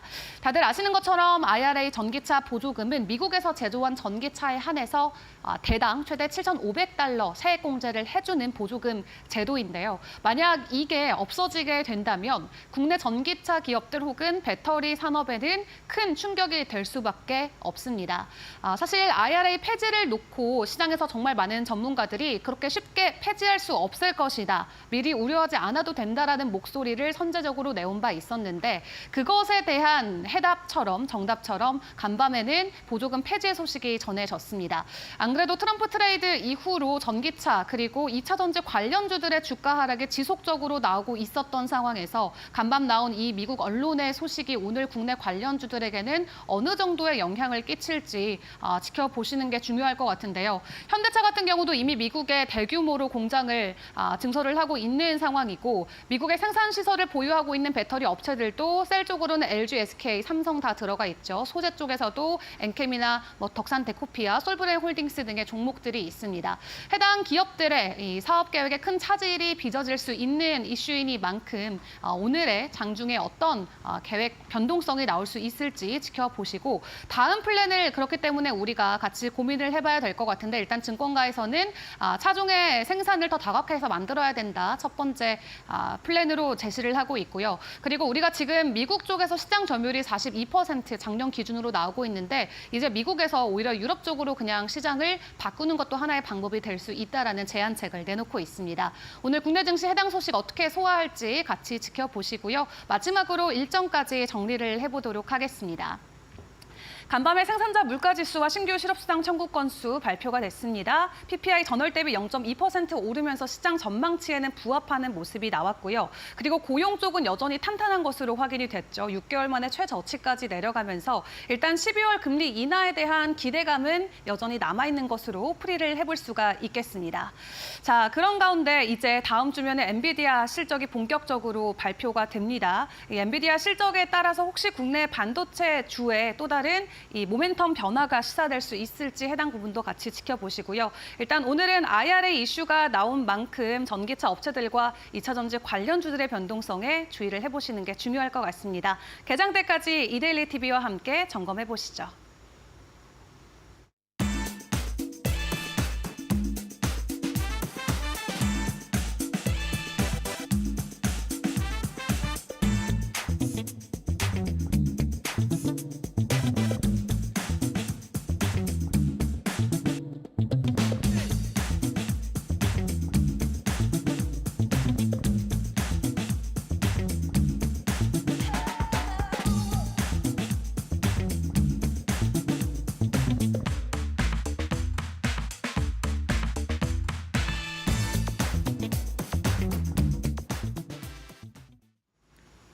네, 이제 미국 시장의 랠리는 끝이 난 걸까요? 간밤 증시는 3대 지수가 일제히 하락하면서 거래를 마감을 했습니다. 여러 가지 좀 부담이 있는 듯합니다. 가격에 대한 부담감 그리고 파월 의장의 발언에 대한 부담감 등이 있었는데요. 간밤 시장 상황 조금 더 자세하게 만나보고 가도록 하겠습니다. 다우존스 산업평균지수 0.47% 하락세, 나스닥 지수 0.6% 하락세, 19,000선에서 거래를 마감을 했습니다. 다만 나스닥 지수가 조금 더 빠질 수 있다라는 우려감 나오고 있습니다. 그렇게 되면은 상징적이고 심리적인 지지선이 19,000선이 깨질 수 있다라는 전망도 함께 나오고 있는 상황이고요. S&P 500도 여전히 6,000선 아래에서 맴돌고 있는 상황입니다. 빅테크 기업들도 대체적으로 조금 하락세를 보였습니다. 테슬라 같은 경우는 5.7% 넘게 하락세 보였습니다. 트럼프 트레이드로 계속해서 랠리를 이어갔던 테슬라가 다시 한번 하락세를 보이기도 했고요. 국제 유가도 현재 구간에서는 보합권에서 움직이고 있습니다. 이번 주 들어서 68달러 선에서 계속해서 횡보하는 국면을 보이고 있습니다. 다만 우리가 지금 이 시점에서 생각을 해봐야 하는 것은 달러 인덱스가 아닐까 싶은데요. 거의 반년 만에 최고치까지 올라왔습니다. 106선에서 간밤에 또 거래를 마감을 했습니다. 달러 강세가 이어지고 있는 부분이고요. 이렇게 달러 인덱스 계속해서 올라가고 있는 만큼 오늘 한국 시장에서 달러에 대한 원화의 환율을 함께 확인해 보시는 게 좋을 것 같습니다. 1,400원대 위로 올라온 달러에 대한 원화의 환율, 다시 한번 외국인들의 매도에 압력을 줄 수 있다라는 전망 나오고 있습니다. 간밤 시장에 대해서 전문가들은 어떻게 이야기를 했을까요? 사상 최고치에서 시장은 고민하고 있다라는 평가 나왔습니다. 주요 지수가 사상 최고치 부근에서 계속해서 맴돌고 있는데 계속해서 올릴 수 있을지 시장에서는 고민을 하고 있는 듯하다라는 투자 의견을 제시하기도 했습니다. 맞습니다. 지금 시장에서는 추가적인 모멘텀이 없다라는 부분에 대해서 좀 걱정을 하고 있는 듯합니다. 다만 그렇다고 해서 하락 모멘텀이 있는 것도 아닙니다. 계속해서 관망세가 이어지고 있는 시장 이번 주 들어서는 보여주고 있고요. 또 파월 의장의 발언이 시장에서는 약간의 부담감이 됐습니다. 연준이 금리 인하를 서두를 필요가 없다라고 밝혔는데 사실 이 이야기만 봤을 때는 지금까지 파월이 내놓은 발언들과 크게 다르지가 않았습니다. 그런데 보시다시피 시장이 사상 최고치 부근에서 맴돌고 있는 상황이고 이 상황 속에서 금리라도 25베이시스 포인트 인하가 나와야 될 텐데 파월 의장이 빨리 하지 않을 수도 있다라는 이러한 가능성을 내비치면서 시장에선 다시 한번 고민이 깊어졌습니다. 다만 성장에 대해서는 의심할 바가 없었습니다. 이렇게 얘기를 했습니다. 미국의 국내 성장률이 주요 경제 중에서 단연 최고다라는 그러한 의견을 함께 밝히기도 했는데요. 전체적인 종목들의 흐름은 어땠을까요? 이어서 만나보도록 하겠습니다. 네, 먼저 마이크로소프트입니다. 보시다시피 강보합 수준에서 거래를 마감을 했고요. 오라클 1.3% 하락세, 그리고 어도비도 약보합 수준에서 거래를 마감을 했습니다. 이번 주 들어서 랠리를 이어갔던 소프트웨어 쪽 같은 경우에는 간밤 시장에서는 좀 크게 쉬어가는 흐름을 보여주기도 했고요. 엔비디아 같은 경우는 강보합 수준에서 거래를 마감을 했습니다. 전반적으로 반도체주가 하락세를 나타냈습니다. 필라델피아 반도체 지수 이번 주 들어서 주간 하락세를 나타내고 있는 가운데 간밤 시장에서도 하락세를 나타냈고요. 엔비디아 다만 강보합 수준에서 거래를 마감을 했습니다. 다음 주 실적 발표까지는 계속해서 주가가 좀 횡보 국면을 보일 것으로 전망이 되고 있습니다. 다만 애플 같은 경우는 1%의 상승세, 아마존이 1% 넘게 조정을 받았습니다. 이번 주 들어서 급하게 올라온 아마존, 테슬라와 같은 기업들은 다시 한번 주가 하락세가 나왔고요. 테슬라 보시다시피 주가가 6% 가깝게 하락하면서 거래를 마감을 했습니다. 알파벳도 역시나 마찬가지로 1.7%의 하락세, 메타도 약보합 수준에서 거래를 마감을 했습니다. 이렇게 시장은 전반적으로 하락에 조금 더 방향성이 깊은 그러한 하루였는데요. 빅테크 기업들 어떻게 마감했을까요? 조금 더 자세하게 만나보도록 하겠습니다. 엔비디아입니다. 엔비디아는 사실 좀 기간 조정 아니면 가격 조정 이러한 표현이 맞는 것 같습니다. 실적이라든지 투자 의견은 변한 바가 전혀 없습니다. 주가가 횡보한다고 하더라도 투자사들은 그대로 투자 의견을 유지하거나 오히려 상향 조정하고 있습니다. 오펜하이머는 투자 의견을 아웃퍼폼, 그대로 비중 확대로 투자 의견을 유지를 했고요. 목표 주가를 상향 조정했습니다. 150달러에서 175달러 선까지 상향 조정했습니다. 그래도 계속해서 숫자가 찍히고 있는 기업들 계속해서 긍정적인 흐름을 나타내고 있는 상황이고요. 테슬라 같은 경우에는 아무래도 좀 고점에 대한 부담감이 있는 듯합니다. 시장에서는 계속해서 이유를 이렇게 좀 부여를 하고 있는 상황인데 제프리즈 같은 경우에는 테슬라가 지금 이 시점에서 차익 실현을 해야 한다라는 투자 의견을 제시하기도 했습니다. 그렇다고 해서 제프리즈가 매수에서 매도로 바뀐 것이 아닙니다. 매도에서 매도로 그대로 유지가 된 상황입니다. 원래 제프리즈는 테슬라에 대해서 약간 베어리시한 그러한 투자 의견들을 계속해서 좀 내고 있는 투자사이기도 합니다. 너무나도 주가 상황이 높다. 지금 테슬라가 가지고 있는 기업 가치 대비해서 주가가 높다라는 의견을 꾸준히 제시한 바 있고요. 또 트럼프 정권 인수팀이 IRA 전기차 세액공제 폐지 계획을 가지고 있다라는 로이터 통신의 보도가 나오면서 전체 전체 좀 전기차 쪽에는 부정적인 하루였던 듯 합니다.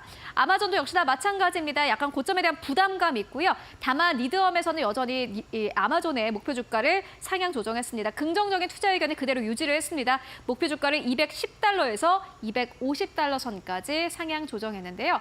이뿐만이 아니라 실적을 발표한 기업들도 꽤나 많았습니다. 이어서 만나보시죠. 네, 먼저 디즈니입니다. 넷플릭스가 최근 들어서 긍정적인 흐름을 보여주고 있다라고 전해드렸는데 디즈니가 그 추세 전환점에 있는 듯합니다. 디즈니가 이번 연도 들어가지고 주가 자체가 크게 올라오지는 못한 상황입니다만은 최근 들어서 그래도 반등세를 나타내고 있는 것이 특징이라고 할 수 있겠습니다. 디즈니 같은 경우에는 실적이 좀 개선되고 있는 모습인데요. 주당 순위 그리고 매출 모두 다 시장의 예상치를 소폭 상회하는 모습을 보여줬고요. 사업의 장기 전망을 확신한다라는 가이던스를 제시하면서 주가가 큰 폭으로 상승 흐름을 보여주기도 했습니다. 시스코 시스템즈입니다. 사실 엔비디아의 이 주가 하락과 함께 시스코 시스템즈도 하락세를 최근 들어 좀 나타내고 있는 상황인데요. 예상치를 뛰어넘는 실적을 발표를 했습니다. 다만 매출이 연이어서 감소하고 있는 부분은 여전히 시장에선 좀 부담감으로 작용하고 있는 듯합니다. 그리고 여러분들 시스코 시스템즈를 잘 봐야 할 게 지금 시장에서는 실적에 대해서 굉장히 깐깐한 기준을 현재 보여주고 있는 상황입니다. 단순히 시장의 예상치를 상회했다고 하더라도 매출이 좀 연이어서 감소하고 있는 부분은 어떻게 보면 굉장히 크리티컬한 부분인데 그 부분에 대해서 점수를 주지 않은 듯한 흐름 보여주고 있고요. ASML입니다. 역시나 마찬가지로 긍정적인 실적을 발표를 했고요. 2030년의 목표를 확정했다고 합니다. 440억 그리고 600억 유로까지의 매출을 전망을 했는데 총 마진이 보시다시피 꽤나 높습니다. 56에서 60%. ASML이 이렇게 장비를 잘 팔게 된다면은 그 밑에 단에 있는 기업들 당연히 실적 잘 나올 수밖에 없겠죠. 이와 관련된 한국 시장의 삼성전자, SK하이닉스의 흐름 함께 확인해 보시면 좋을 것 같습니다. 네, 이어서 오늘 시장에서 또 주목을 해볼 만한 이슈들은 어떤 것들이 있을까요? 데이비드 아인혼입니다. 굉장히 유명한 가치 투자자이기도 하고 유명한 성공적인 투자자이기도 한데 CNBC의 포럼에 참석을 해서 시장이 무너지고 있다라는 다소 과격한 발언을 내놓았습니다. 시장은 근본적으로 망가졌다라고 표현을 했는데요. 가치주를 희생시키면서 성장주를 떠받드는 꼴이다라고 의견을 제시하기도 했습니다. 최근 들어서 S&P 500 내에서 M7 기업들이 차지하는 비중이 꽤나 높은 상황이죠. 이를 두고 사실 겨냥한 발언이다라는 의견도 함께 나오고 있는데요. GDP의 2%포인트에 해당하는 성장주가 현재 55배의 거래가 되고 있다라고 겨냥을 하기도 했습니다. 역사상 지금 미국 시장이 가장 비싼 시장이다라고 밝혔지만 다만 비싸다고 해서 이것이 하락을 의미하지는 않는다라고 밝히기도 했습니다. 특히나 성장주 대비해서 가치주들이 최근 들어서 그 가치를 잘 인정받지 못하고 있는 상황인데요. 데이비드 아인혼의 말처럼 가치주가 앞으로 상승하는 날이 올지 여러분들 함께 확인해 보시면 좋을 것 같고요. 또 오늘 시장에서 중요한 포인트 한 가지 짚고 가도록 하겠습니다. 바로 달러 강세입니다. 달러 강세를 오늘의 이렇게 이슈로 선정을 한 이유는요. 결국에는 달러 강세가 한국 시장에도 부담이 되기 때문입니다. 마켓워치가 달러 강세가 진짜 시장에 문제가 될 수도 있다라는 의견을 제시하기도 했는데요. 르네상스 매크로 리서치는 현재 달러가 과매수 상태다라는 의견을 밝혔습니다. 현재 저항선을 테스트 중인 상황이고 달러가 이렇게 비싸다 보니 원자재와 신흥시장의 자산은 과매도된 상태다라는 의견을 밝히기도 했는데 한국 시장이 바로 떠오릅니다. 이후 신흥시장에는 변화를 줄 수 있는 포인트이기도 하다라고 의견을 밝히기도 했는데요. 관련된 차트 함께 만나보고 가실까요? 마켓워치가 내놓은 기사와 함께 첨부되어 있었던 차트입니다. 그 위에 있는 차트는요. 달러 인덱스 차트입니다. 최근 들어서 보시다시피 급격하게 올라오는 흐름을 보여주고 있고요. 밑에 있는 차트는 과매도와 과매수를 보여주는 차트인데 이 선을 넘어서면은 과매수된 상태라고 합니다. 보시다시피 최근에 이렇게 약간 올라온 흐름을 보여주고 있습니다. 말 그대로 달러가 과매수인 상태를 기술적으로도 차트로도 이렇게 보실 수 있습니다. 그렇다면 우리가 여기서는 어떠한 시그널을 얻을 수 있을까요? 보시다시피 달러 강세가 아시아 신흥시장에는 타격을 줄 수 있다라는 의견이 나옵니다. SPI 에셋이 이렇게 이야기를 남겼는데요. iShares MSCI 신흥시장 ETF는 선고 후에 4.7% 하락했습니다. 말 그대로 달러는 계속해서 강세 흐름을 보여주고 있고 신흥시장은 계속해서 빠지고 있는 겁니다. 그럼 여러분들 이렇게 생각하실 것 같습니다. 달러가 계속해서 강세 흐름을 보여주고 있고 언론에서도 이렇다 저렇다 할 이유로 계속해서 달러가 강세를 보이고 있다라는 보도가 나오고 있기 때문에 앞으로 달러가 더 강세를 보일 수 있겠구나라고 생각을 하실 수도 있을 것 같은데 우리가 이럴 때일수록 냉정하게 좀 데이터를 봐야 될 것 같습니다. 지금까지 달러는 12월에 계절적인 약세를 보여왔습니다. 펀드 스트레트가 그러한 의견을 제시를 했고요. 10년간 ICE 달러 인덱스 같은 경우에는 12월에 1% 가깝게 하락한 바 있습니다. 10년 동안 달러 인덱스는 12월에 부진한 흐름을 보여줬습니다. 그 말은 즉슨 이번 해 12월에도 그럴 확률이 높다라는 의미이기도 한데요. 이번에 신흥국 관련 ETF가 43달러까지 내려온 상황입니다. 일각에서는 이 지지선이 41달러인데 41달러가 지지가 된다면은 신흥국 시장의 ETF는 다시 한번 상승 탄력을 보일 것이다라는 전망이 나오고 있고요. 또 달러 인덱스도 역시나 마찬가지로 계절적으로 12월에 원래 약세였기 때문에 106선까지 올라갔던 달러 인덱스가 약간의 조정을 받을 수도 있다라는 전망 나오고 있습니다. 현재 달러에 대한 원화의 환율 1,400원대까지 올라간 상황입니다. 다시 한번 1,300원대까지 하향 안정화를 시킬 수 있을지 여러분들 함께 확인을 해보시면 좋을 것 같습니다. 어려운 시장 계속되고 있습니다. 다만 이러한 부분들까지 함께 투자 인사이트 얻어가시면 좋을 것 같습니다.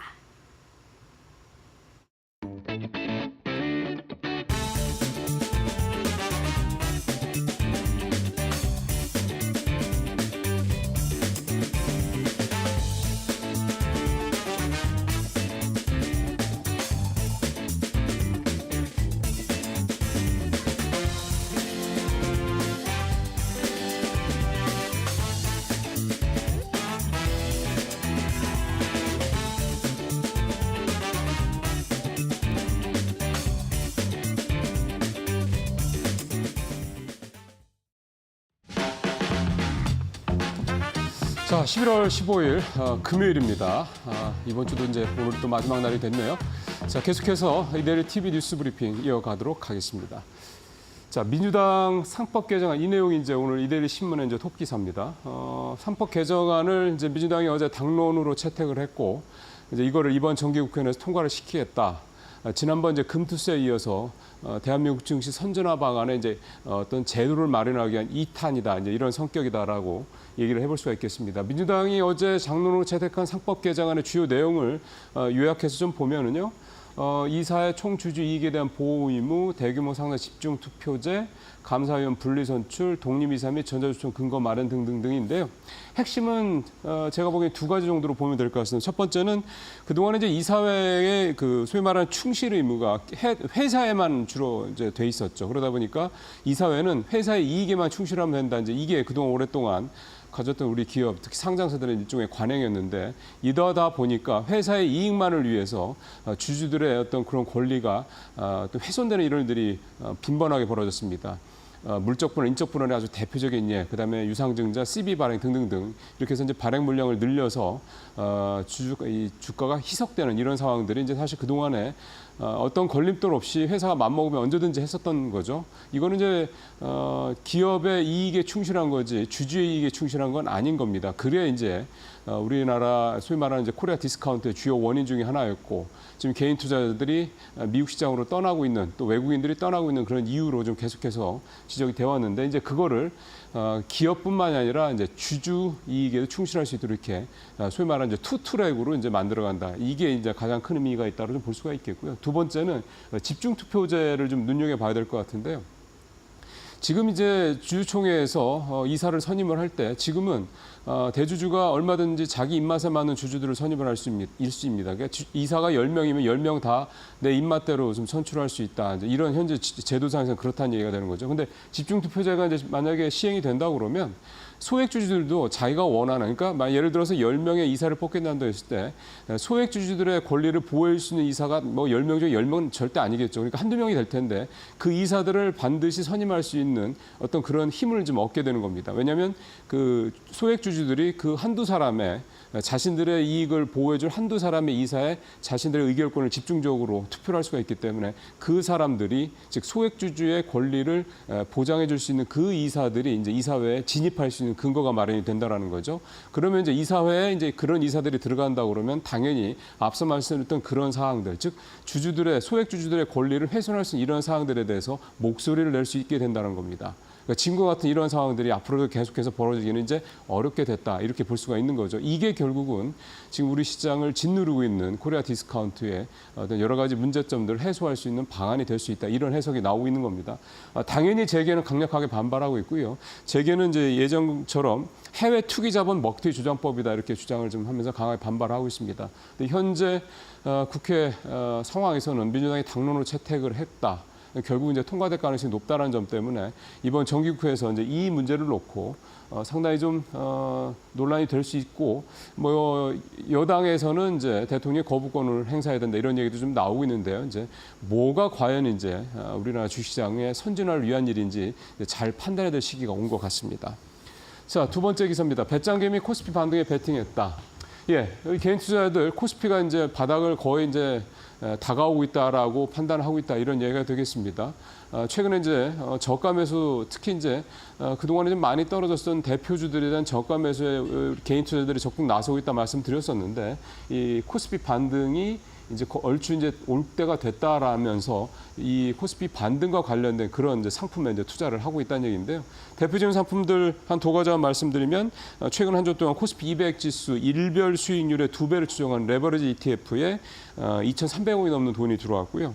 그다음에 이 코스피 200 지수를 추종하는 ETF에도 500억이 넘게 돈이 들어왔습니다. 즉 지수에 투자하는 ETF들인데 하나는 레버리지고 하나는 그냥 그대로인데, 여기에 이제 투자를 했다라는 얘기는 결국 이제 지수가 이제 반등할 상황이 가까워오고 있다, 이렇게 이제 투자자들이 판단하고 있다, 이런 얘기가 좀 되겠습니다. 자, 세 번째 이제 트럼프 공포 저평가주로 맞서라라는 이제 제목이 좀 나오고 있습니다. 사실은 이제 오늘 전반적으로 뉴욕 시장 다 동반 하락을 하면서 이번 주 들어서 확실히 트럼프 트레이드, 이 트럼프 수혜주들의 어떤 그런 이제 기세는 누그러들었습니다. 테슬라도 지난주에 워낙에 많이 올랐고 이번 주 들어서는 계속 등락을 반복을 하고 있는데, 떨어질 때 많이 떨어지고 반등할 때, 상승할 때는 많이 그러니까 별로 상승하지 못하는 전형적인 이제 어떤 주가 탄력 어떤 줄어든 그런 모습들이 좀 나타나고 있는데요.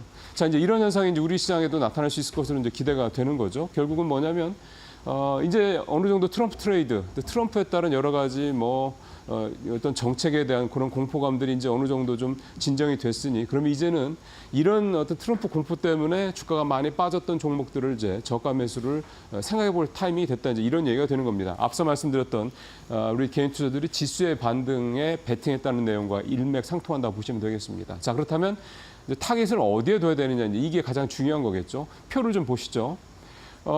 증권가에서는 코스피 목표가가, 그다음에 현재 시세와 괴리율이 큰 종목들을 중심으로 좀 보고 있습니다. 그래서 보면 CS 윈드죠, 이 풍력 발전 대표적인 우리나라 이제 대장주인데 104%. 그러니까 이거는 목표가와 시세가 반토막 차이가 난다, 이렇게 보면 되겠습니다. 그러니까 따지고 보면 이대로만 간다, 주가가 반등한다 그러면 지금 주가의 2배가 올라갈 수 있다, 이제 이런 얘기가 좀 되는 거죠. 그다음에 대상, 롯데정밀화학, 한국콜마, SK오션플랜트, SK오션플랜트도 신재생 쪽이 되는 거죠. HD 현대산업개발, CJCGV, SDS, 셀트리온, 종우당, 이런 회사들입니다. 이게 지금 대부분 다 50% 이상 괴리율이 벌어진 종목들인데, 그만큼 이제 시장에서 보기에 이 정도 가야 되는 회사가 이렇게 너무 못 가고 있다, 이런 얘기가 되는 거죠. 물론 목표가가 항상 시장에서 적절한 가치를 반영을 잘 하느냐, 이 부분에 대한 논란이 분명히 있긴 합니다만, 어쨌든 목표가 이렇게 현저하게 차이가 나고 있다는 얘기는 그만큼 어쨌든 제가 제 값을 못 받고 있다는 얘기는 맞는 거니, 저평가가 된 어떤 이런 종목들, 이런 부분들에 대해서도 좀 혹시라도 이제 시장의 반등에 어떤 베팅을 하시는 투자자분들이 계신다면 종목을 선정할 때 참고하시면 좀 도움이 되실 것 같습니다. 자, 이제 마지막은 철강주 얘기를 좀 해보도록 하겠습니다. 사실은 철강주는 계속 요 몇 년 안 좋았고요. 뭐 중국 때문입니다. 그러다가 9월 말에 이제 중국이 9월 24일 날 경기부양책을 내놓으면서 이제 살짝 반짝 반등을 했습니다. 그때 주가가 단기간에 뭐 20% 전후로 급등을 했었죠. 그래서 이제 우리 철강주들 좀 숨통이 트이나 그런 생각들 하신 분들이 좀 계셨을 텐데요. 분위기가 트럼프 당선으로 더 안 좋아질 수 있다 이렇게 기사 내용이 좀 나온 겁니다. 이제 어떤 면이냐면 특히 이 건설용 시장 쪽, 그러니까 건설용 쪽에 들어가는 이런 봉 있죠, 봉철강 이런 것들은 사실은 뭐 높은 그런 품질이 어떤 기술이 필요한 것도 아니고 사실 물량이 가장 힘입니다. 누가 더 싸게 이 봉강을 그러니까 공급할 수 있느냐 그건데 사실 이런 부분에 있어서 우리 철강 업체들의 이 가격 경쟁률이 중국 업체들에 비해서 사실은 높게 가져가기가 참 쉽지 않습니다. 우리께 훨씬 비쌀 수밖에 없다 이런 얘기가 좀 되는 건데요.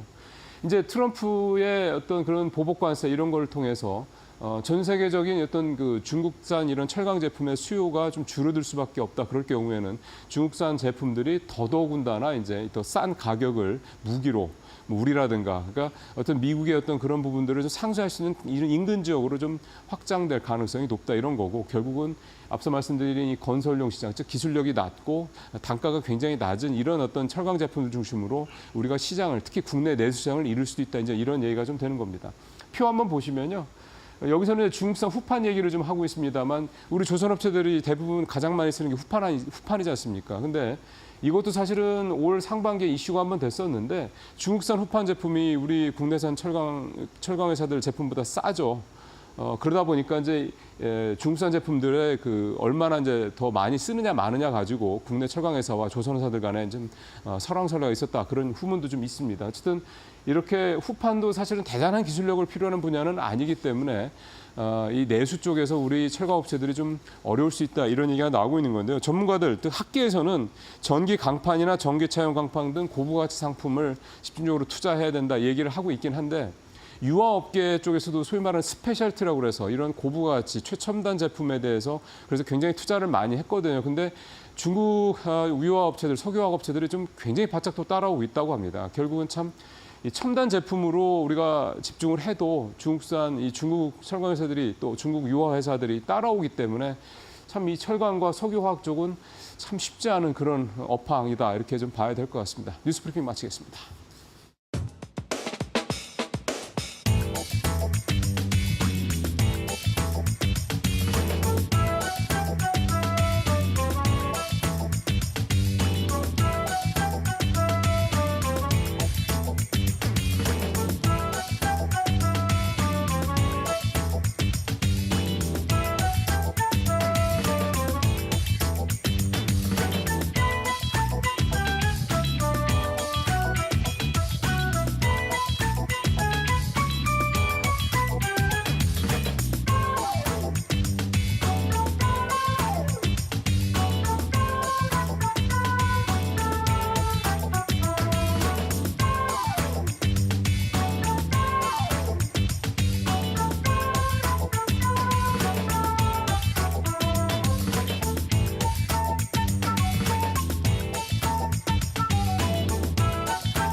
자, 마켓 비하인드 금요일 날에는 IM증권 이영훈 이사님 모시고 말씀 들어봅니다. 어서 오십시오. 네, 안녕하십니까. 예, 오늘 뉴욕 시장은 이제 트럼프 트레이드는 좀 뭐 확실하게 이제 뭐 약효는 끝난 것 같고 오늘 파월 얘기가 시장에서 좀 많이 화두가 되더군요. 아무래도 어제 CPI, 오늘 PPI가 어쨌든 전월비직이 조금 올라간 부분들 때문에 다시 인플레에 대한 얘기들이 좀 시장에서 조금 이슈가 좀 되고 있는 것 같습니다. 일단 이제 금리 인하의 경로 자체를 좀 늦출 수도 있다라는 그 얘기도 뉘앙스로 하더라고요. 예. 얘기를 한 게 있고 네. 사실 이제 12월 금리 인하의 기대감 이런 것들이 또 시장에는 어느 정도 반영이 되고 있었기 때문에 그렇죠. 그 반작용이 좀 이때 시장에서 이제 나타난 것 같고요. 그리고 또 파월 얘기를 가만히 들어보면은 임기 다 마치겠다. 그러니까 자기 어떤 그 방향은 그대로 가겠다라고 얘기를 그렇죠. 하면서도 또 이제 그 물가 그 그러니까 물가 상승률과 관련돼 있는 부분에 대해서는 좀 룸을 좀 두겠다라는 얘기를 한 걸 봐서는 경우에 따라서는 트럼프 당선자하고 또 합을 맞춰볼 의향도 있다라는 뉘앙스도 좀 있는 것 같거든요. 뭐 얘기를 안 할 수는 없겠죠. 네, 그러니까 이제 제 느낌은 그냥 한마디로 알아서 할 테니까 적당히 알아서 할 테니까 나 가만히 둬 이런 뉘앙스였던 것 같은데 네. 근데 그게 이제 시장에서는 어쨌든 지금 금리와 관련돼 가지고 여전히 기대감이 올해 내년 해가지고 좀 높은 편인데 그 기대감이 좀 많이 이제 줄어들지 않겠느냐 이런 부담들이 좀 시장에 작용이 된 것 같고요. 또 이제 트럼프 트레이드로 해가지고 지난주 굉장히 핫하게 올랐었던 부분들이 그 반작용이 좀 나타난 측면이 좀 강한 것 같고 사실 오늘은 그게 계속 갈 수는 없는 거잖아요. 뭐든지 과하면은 그러니까. 네, 부러집니다. 그래서 그런 영향들로 그냥 오늘 하루는 봤었던 것 같습니다. 그냥 에너지 쪽 빼고는 나머지는 별로 크게 부각된 것도 없었고 또 이제 네. 엔비디아도 실적 발표 앞두고 있는 상황인데 결국 가가지고 엔비디아가 지난 분기 실적 발표 때도 좋았었는데도 그렇죠. 숫자가 세 자리 상승률에서 두 자리로 줄었다. 그걸로 인해 가지고 또 그날 난리가 났었잖아요. 그럼 이제 그런 것들에 대한 어떤 뉘앙스 내지는 또 두려움 이런 것들이 시장에서는 약간 경계하고 있는 게 있는데 물론 또 똑같이 되리라는 법은 없지만 그렇죠. 네. 어쨌든 좀 지켜보자라는 좀 관망 심리가 좀 있는 것 같습니다. 오늘 미국 국채 10년물이 4.47%, 4.45%, 그러니까 4.5%에 좀 근접을 하고 있는 그런 상황이긴 한데, 그러게요. 이게 이제 뭐 5%, 그러니까 국채 금리가 5%가 일종의 분기점일 것이다. 뭐 미국 경기 침체의 뭐 분기점일 것이다. 미국 증시 뭐 네네. 급락의 분기점 이런 얘기들도 계속 월가에서는 나오고 있는 거 보면. 이 그 국채 금리, 그러니까 결국 이제 어쨌든 미국의 시장 금리와 관련된 이 이슈가 이제 트럼프 트레이드가 이제 얼추 내려가니까 다시 이제 부상을 하고 있다. 일단 네네. 요거를 그럼 앞으로도 조금 우리 시청자분들께서 좀 조금 더 유념해서 보셔야 될 필요가 있다. 이 정도는 좀 얘기를 할 수가 있겠네요. 지금 최근에 경기를 끌고 왔었던 거는 사실 옐런의 마법이 더 컸던 거거든요. 그렇죠. 옐런이 계속 예. 단기 채발행 물량을 계속 키워가면서 그렇죠. 그걸로 레버리지를 일으켜가지고 네. 부양했었던 측면이 큰데 이제 정권이 바뀐 상황에서 그 후유증을 갖다가 고스란히 또 시장에 노출될 가능성에 대한 대비는 좀 있어야 될 것 같거든요. 그래서 꼭 뭐 대선 끝나면 조정 올 거다 뭐 이런 얘기 사실 되게 많았잖아요. 네, 근데 지금 당장에 하게 되면은 이 책임이 민주당으로 넘어갈 그렇죠. 테니까 예. 지금 당장은 아니겠지만은 이게 이제 올해를 넘기거나 그러면서 그게 부각이 될 가능성이 좀 있어 보이고요. 그럴 때는 어찌 보면은 좀 경계해야 될 모드는 그래서 연말 연초 지나가면서는 좀 시장을 조금 조심해야 될 좀 경계감을 갖고 봐야 될 필요는 있을 것 같은데. 근데 또 트럼프 당선자 측 입장에서 봤을 때 그걸 모르고 지금 인수하는 건 아니기 때문에 그렇죠. 이게 다 민주당 탓이다라고 뭐 탓을 할 수도 있겠지만은 그렇죠. 네. 또 나름의 어떤 대안을 갖고 있을 가능성도 있는데 저는 지금 트럼프 트레이드의 지금 대표격으로 좀 더 부각이 되고 있는 건 비트코인이잖아요. 그렇죠. 예. 저는 그리고 이제 이번에 어저께 아마 갠슬러 그 SEC 위원장이 이제 물러날 의사를 표명한 걸로 기사가 난 걸 봤는데 그래요? 예.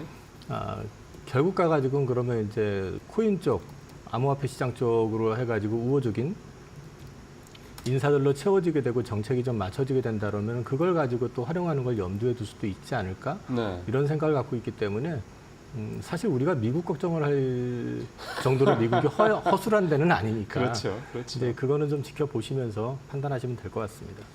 그렇죠. 이제 갠슬러 같은 경우 사실상 이제 가상자산 특히 그러니까 비트코인 시장의 제도권 진입과 관련돼서 가장 뭐 어떻게 보면 걸림돌이라고 비트코인 쪽 지지자들 쪽에서는 생각을 하고 있었으니까 걸림돌이 사라지면 이제 그쪽으로 또 확 갈 수도 있는데 사실 또 시장이라는 게 앞서도 잠깐 말씀하셨지만 계속해서 이렇게 이런 거는 없는 거니까 네네. 염두에 두시고 잘 판단하시면 될 것 같습니다.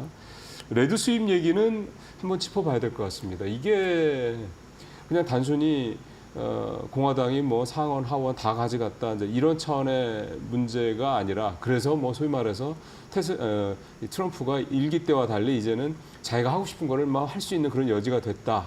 네. 이렇게도 보는 시각도 있는데 저는 또 다르게 생각이 드는 게 공화당에 있는 예를 들어서 이제 218석이 이제 기준 그 과반 그 딱 기준점이잖아요. 그래서 218석 이상이 됐기 때문에 이제 레드 수입은 이제 확정이 된 건데 예를 들어 218명이라고 놓고 치더라도 그 공화당 의원들이 다 그러면은 뭐 다 소위 말하는 친 트럼프 파냐 이렇게 볼 수는 없다는 생각도 좀 들어서요. 이건 해석을 좀 잘해야 될 것 같습니다. 친 트럼프 파일지라도 예를 들어 가지고 지금 그 IRA법 폐지 반대를 하는 사람이 18명이었는데 이번에 당선이 15명이 된 모양이더라고요. 네, 공화당 네. 내에서만. 네, 네, 네. 그러면 이제 그 15명 같은 경우는 조금 입장이 다를 수도 있다라는 측면을 고려를 하셔야 그렇죠, 되는데 그렇죠. 문제는 아마 이제 IRA 보조금 같은 경우도 연방 정부에서 주는 보조금이 있고요. 그다음에 주정부에서 주는 보조금이 있거든요. 아, 그러면 이제 연방 정부에서 주는 보조금에 대해서는 손을 댈 가능성이 있어 보입니다. 그렇죠. 네. 그런 거는 염두에 둬야 되고 그리고 이제 기사 나온 거를 보면은 로이터에서 나왔던 것 같은데 일론 머스크 자체가 그 보조금 삭감 뭐 삭제에 대해서 반대하지 않는다라는 네, 오늘 아침에 본 게 네, 폐지, 자기는 지지한다 이렇게 했다고 얘기를 하가 나와요. 게 어느 정도 예상이 됐던 거거든요. 그렇죠. 네. 그러니까 일론 머스크 입장에서는 전기차의 확산 속도보다는 시장을 완전히 장악하기 위해서는 결국은 전장화를 통해 가지고 완전 자율주행을 먼저 만들어 놓은 상태에서 전기차 시장이 확장이 되는 게 본인한테 유리하기 때문에 그렇죠. 네. 전기차 보조금을 줘가면서 경쟁사들이 대거 시장을 키우는 것보다는 오히려 그쪽을 좀 제어하는 게 더 나을 수도 있다라고 생각할 수 있거든요. 그래서 이제 그런 부분들까지 감안해서 놓고 본다고 하면은 네. 100%는 아니더라도 어쨌든 트럼프 의도대로 좀 움직일 가능성이 높다. 그리고 공화당 내도 보면 이번 같은 경우 지금 이제 그 반 트럼프 인사들이 상당 부분 정리가 된 데다가 공화당의 정치 자금줄을 지금 장악하는 데가 이제 라라 트럼프라고 아마 그 며느리 되는 사람이 아마 이제 둘째 며느리예요. 그죠. 예. 그분이 이제 자리 장악을 한 걸 보면 이제 자금줄까지 또 쥐게 된 상황이잖아요. 예, 그래서 예. 공화당 의원 쪽에서 뭐 이렇게 이전처럼 일기 때처럼 아주 강하게 반발을 하고 나올 수 있는 사람들이 얼마나 될까 하는 부분은 생각은 해야 될 것 같아요. 그래서 일기 때보다는 굉장히 강하게 좋게 말하면은 그 업무 추진력이 굉장히 강해지는 거지만 나쁘게 얘기하면은 좀 일방통행 독주의 가능성 그런 부분들이 일기 때보다는 좀 더 심해질 가능성은 염두에 둬야 될 것 같습니다. 미국 하원이 이제 2년마다 선거를 하면서 이제 네. 그러니까 부분 선거를 하는 거잖아요. 네. 이번에 상원처럼 한 번에 싹 다 바뀌는 게 맞습니다. 아니잖아요. 네네. 그래서 일각에서는 2년 동안, 그러니까 2025년 1월부터 시작해서 2027, 뭐 사실 2026년 말까지라고 봐야 되는 거죠. 그 2년 동안 트럼프는 다 쏟아부을 거다. 뭐 자기가 얘기했던 것들 이렇게 얘기를 나오고 있더라고요. 그런 다음에 이제 소위 말하는 중간 선거를 통해서 중간 평가를 받을 거다. 뭐 이런 얘기도 좀 나오고 있는데. 그러면은 지금 나오고 있는 여러 가지 뭐 보편관세부터 시작해서 뭐 감세니 뭐 등등등 이런 우리가 생각할 때 우리 경제에 좀 또 우리 시장에 영향을 미칠 만한 정책들은 그럼 사실상 내년에 거의 다 쏟아져 나올 가능성이 높다 이렇게 봐야 될 거라고 봐야 되겠네요. 일단 트럼프 당선자 스타일 자체가 좀 세게 지르는 스타일이잖아요. 그렇죠. 질러놓고 협상하는 그렇죠, 스타일이기 그렇죠. 때문에 네. 그 말을 액면대로 뭐 다 받아들일 것까지는 아니겠지만 일단 자신이 그 강하게 얘기했던 부분들에 대해서는 어떤 식이든 보여주기 위한 제스처는 취할 가능성이 높다라고 봐야 될 것 같고요. 예.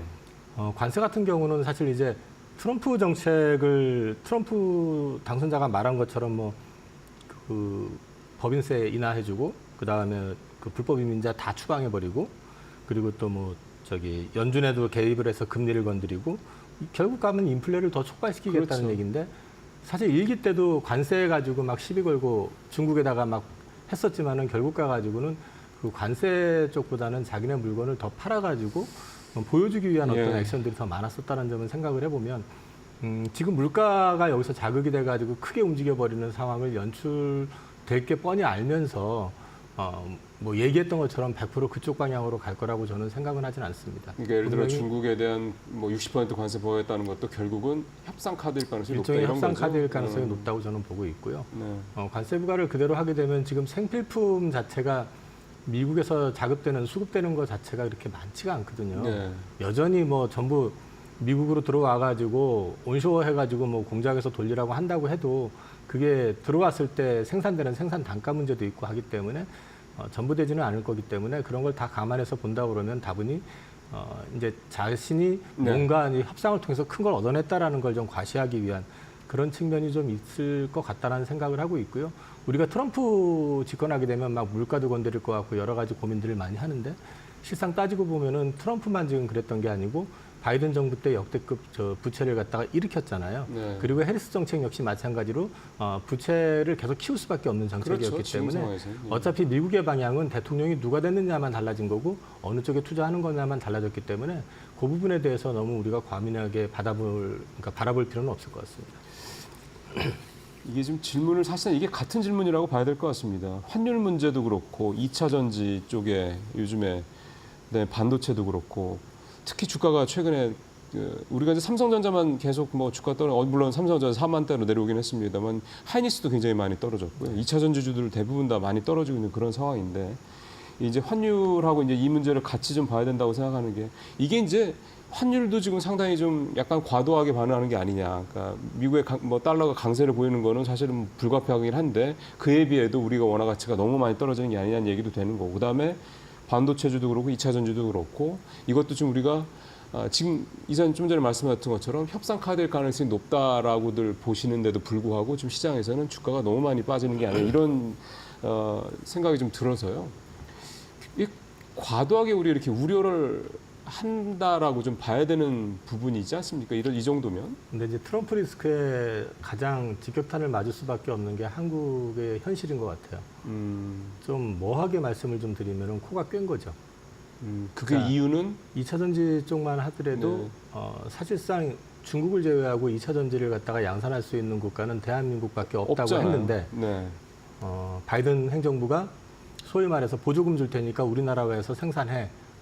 그렇게 하면은 뭐 보조금 주고 뭐 해가면서 더 많이 팔게 해주겠다라는 이제 어떤 일종의 유인책, 당근책을 제시한 거에 베팅을 한 거잖아요. 그렇죠. 근데 그 베팅 규모가 지나치게 과하다 보니까 이 투자는 이미 이루어진 상태가 돼버리니까 트럼프 입장에서는 빼지도 못하잖아요. 베팅하는 그러면. 데가. 네. 그러니까 이미 들어와 있는데 협상하기 딱 좋죠. 쥐고 흔들기 딱 좋은 상황이 된 거죠. 그래서 지나놓고 보면은 좀 이제 들어가더라도 좀 단계적으로 좀 밟아서 들어갔어야 되는 거 아니냐 하는 좀 아쉬움도 좀 있고 또 한 가지 이제 반도체 같은 경우는 이제 트럼프 당선자 입장이 워낙에 반도체는 다 부자, 그 회사들은 다 부자네 하면서 TSMC를 겨냥했던 거 우리 기술 다 빼갔다부터 시작해가지고 네. 보조금 안 줘도 돼 이런 식으로 세게 나가니까 일단은 세게 나가니까 할 것 같거든요. 네. 그리고 트럼프 당선자도 자기가 해왔었던 일기 때 했었던 걸 다시 하고 싶거든요.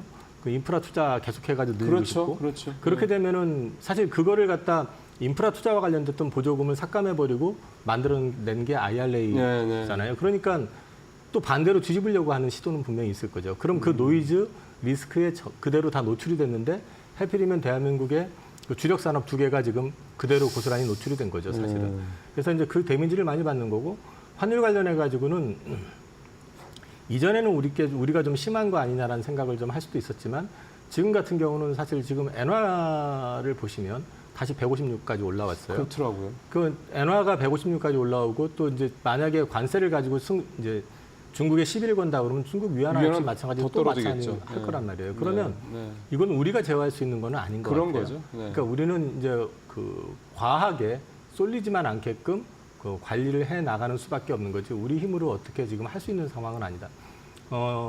이 원달러 특히 이제 환율 관련해 가지고 그 외국 투자자들 베팅하는 쪽에서 좀 우리 당국이 구두 개입 경고도 하고 얘기를 했는데도 불구하고 저렇게 나가는 이유를 몇 가지를 좀 보면은 외환보 유액이 지금 아마 3개월, 4개월 연속 계속 해가지고 감소했던 게 몇 번 안 되거든요. 그렇죠. 근데 이제 우리가 지금 최근에 그런 상황이 온 데다가 이게 금액이 지금 11월 달에 지금 4,132억 달러까지 떨어졌습니다. 네.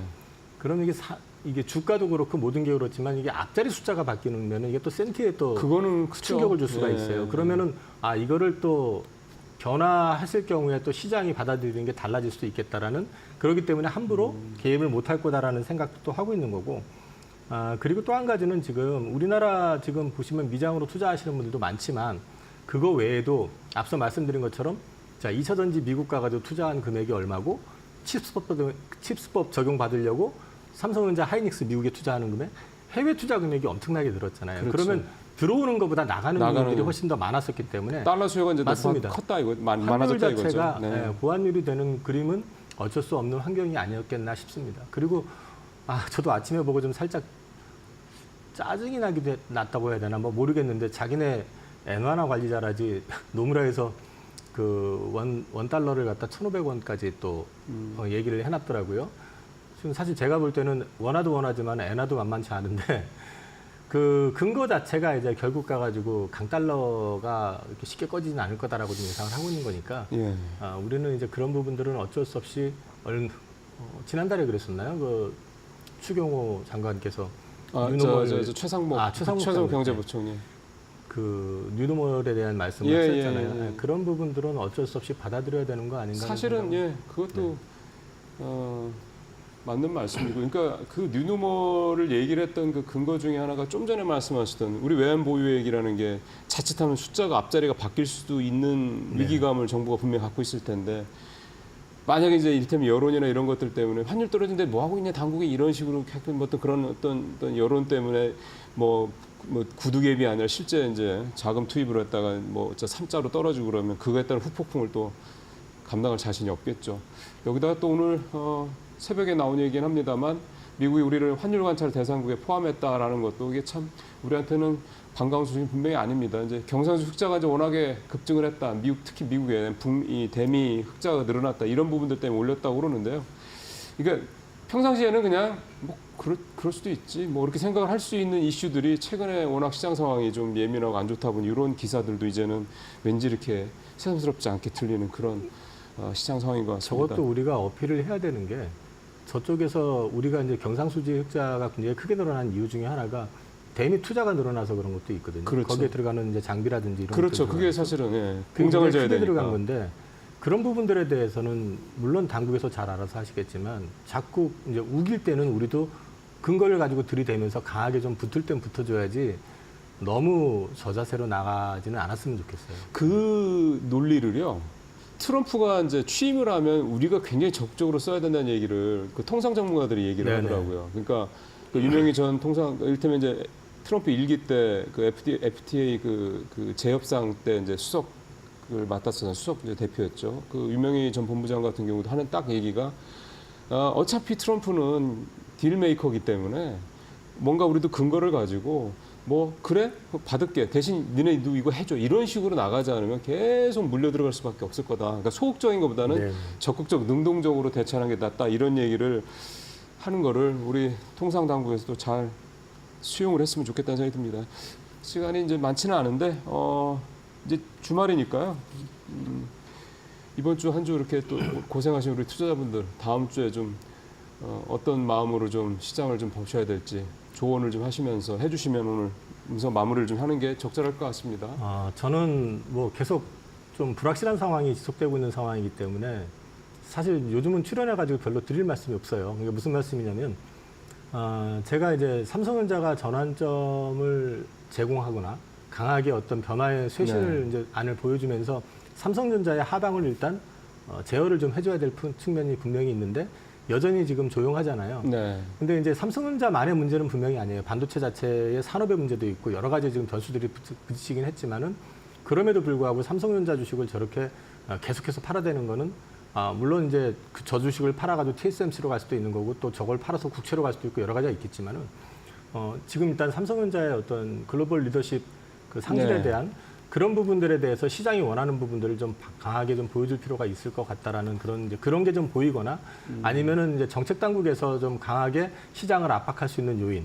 이를테면은 저는 이제 증시 부양책을 당장 내놓으라 이게 아니라 증시를 좀 부양할 수 있는 강한 어떤 힘을 보여줄 수 있는 게 있다고 저는 보거든요. 수급적인 측면에서 그렇죠. 말씀하시는 거예요? 과거에 코로나 팬데믹 때도 증한기금, 증한펀드라고 해가지고 이제 채권하고 주식. 근데 실제로 집행을 안 했잖아요. 그러니까 이제 이런 거 할 거야. 이렇게 그게 보여줘야 이제 된다는 거죠? 하방 수요를 강하게 딱 견인해주는 그런 그림도 좀 필요할 수도 있다라는 생각도 해봤고. 네. 그리고 이제 그걸 떠나가지고 근본적인 변화, 그거는 결국 가가지고 소액주주들의 어떤 주주 권익을 보호해주고 대주주의 전횡을 막을 수 있는 정책에 대한 부분들, 그리고 또 주주 환원과 관련된 부분들을 진정성 있게 무슨 뭐 권유 이런 쪽이 아니라 좀 강제할 수 있는 방안을 동시에 좀 같이 만들어 놓을 필요도 있다. 그래서 이게 단기적으로는 시장에 큰 영향을 주지 않더라도 중장기적으로 봤을 때 시장의 저변을 좀 느낄 수 있는 그런 부분들을 만들어줬으면 좋겠다는 생각을 좀 해보고 있습니다. 어제 그런 차원에서 본다면 어제 민주당에서 당론으로 상법 개정안 채택을 한 것들이 뭔가 어쨌든 그런 변화를 가져올 수도 있겠다 이렇게 생각할 수도 있겠네요. 일단 민주당이 하자 해가지고 되는 건 아니니까요. 물론이죠. 정부 여당 쪽에서도 마찬가지로 서로 이거를 야당에서 냈으니까 난 반대야 또는 여당에서 하자니까 반대야 이렇게 가는 것보다는 국가 경제를 먼저 고려를 하셔가지고 좀 진정성 있게 서로 대화를 좀 나누시면서 큰 그림을 좀 잡아주셨으면 좋겠습니다. 예, 사실 장이 좀 계속 안 좋다 보니까 이제 정치권도 그렇고 정부에서도 그렇고 이제 계속 이제 시장에 대한 안정이 필요하다 이런 얘기들을 하고 있고요. 근데 좀 이사님 말씀하신 대로 뭔가 이제 구체적인 액션, 그러니까 시장을 좀 받쳐줄 수 있는 액션이 이제 이걸 개인 투자자들한테만 떠맡기지 말고 좀 나서줘야 되는 필요성도 분명히 있고요. 이제 계속해서 말씀을 드리는 거지만 우리 그 금투세 때도 항상 그런 얘기를 했잖아요. 이거 시행되면 시장 죽는다 그런 얘기를 했던 거지 않습니까? 그러니까 시장에 뭐가 필요한지, 우리 시장이 선진화되기 위해서 뭐가 필요한지, 그게 상법 개정이 됐든 뭐가 됐든 간에 그런 부분에 대해서 좀 지금 우리가 이제 근본적으로 고민을 해야 될 시기가 분명히 좀 온 것 같다는 생각 저도 좀 드네요. 우리 이사님 말씀 잘 들었습니다. 네, 맞습니다. 예, 이제 마켓 시그널 마치고요. 잠시 후에 마켓 1부에서 좀 더 구체적인 전략 가지고 여러분들 찾아뵙도록 하겠습니다.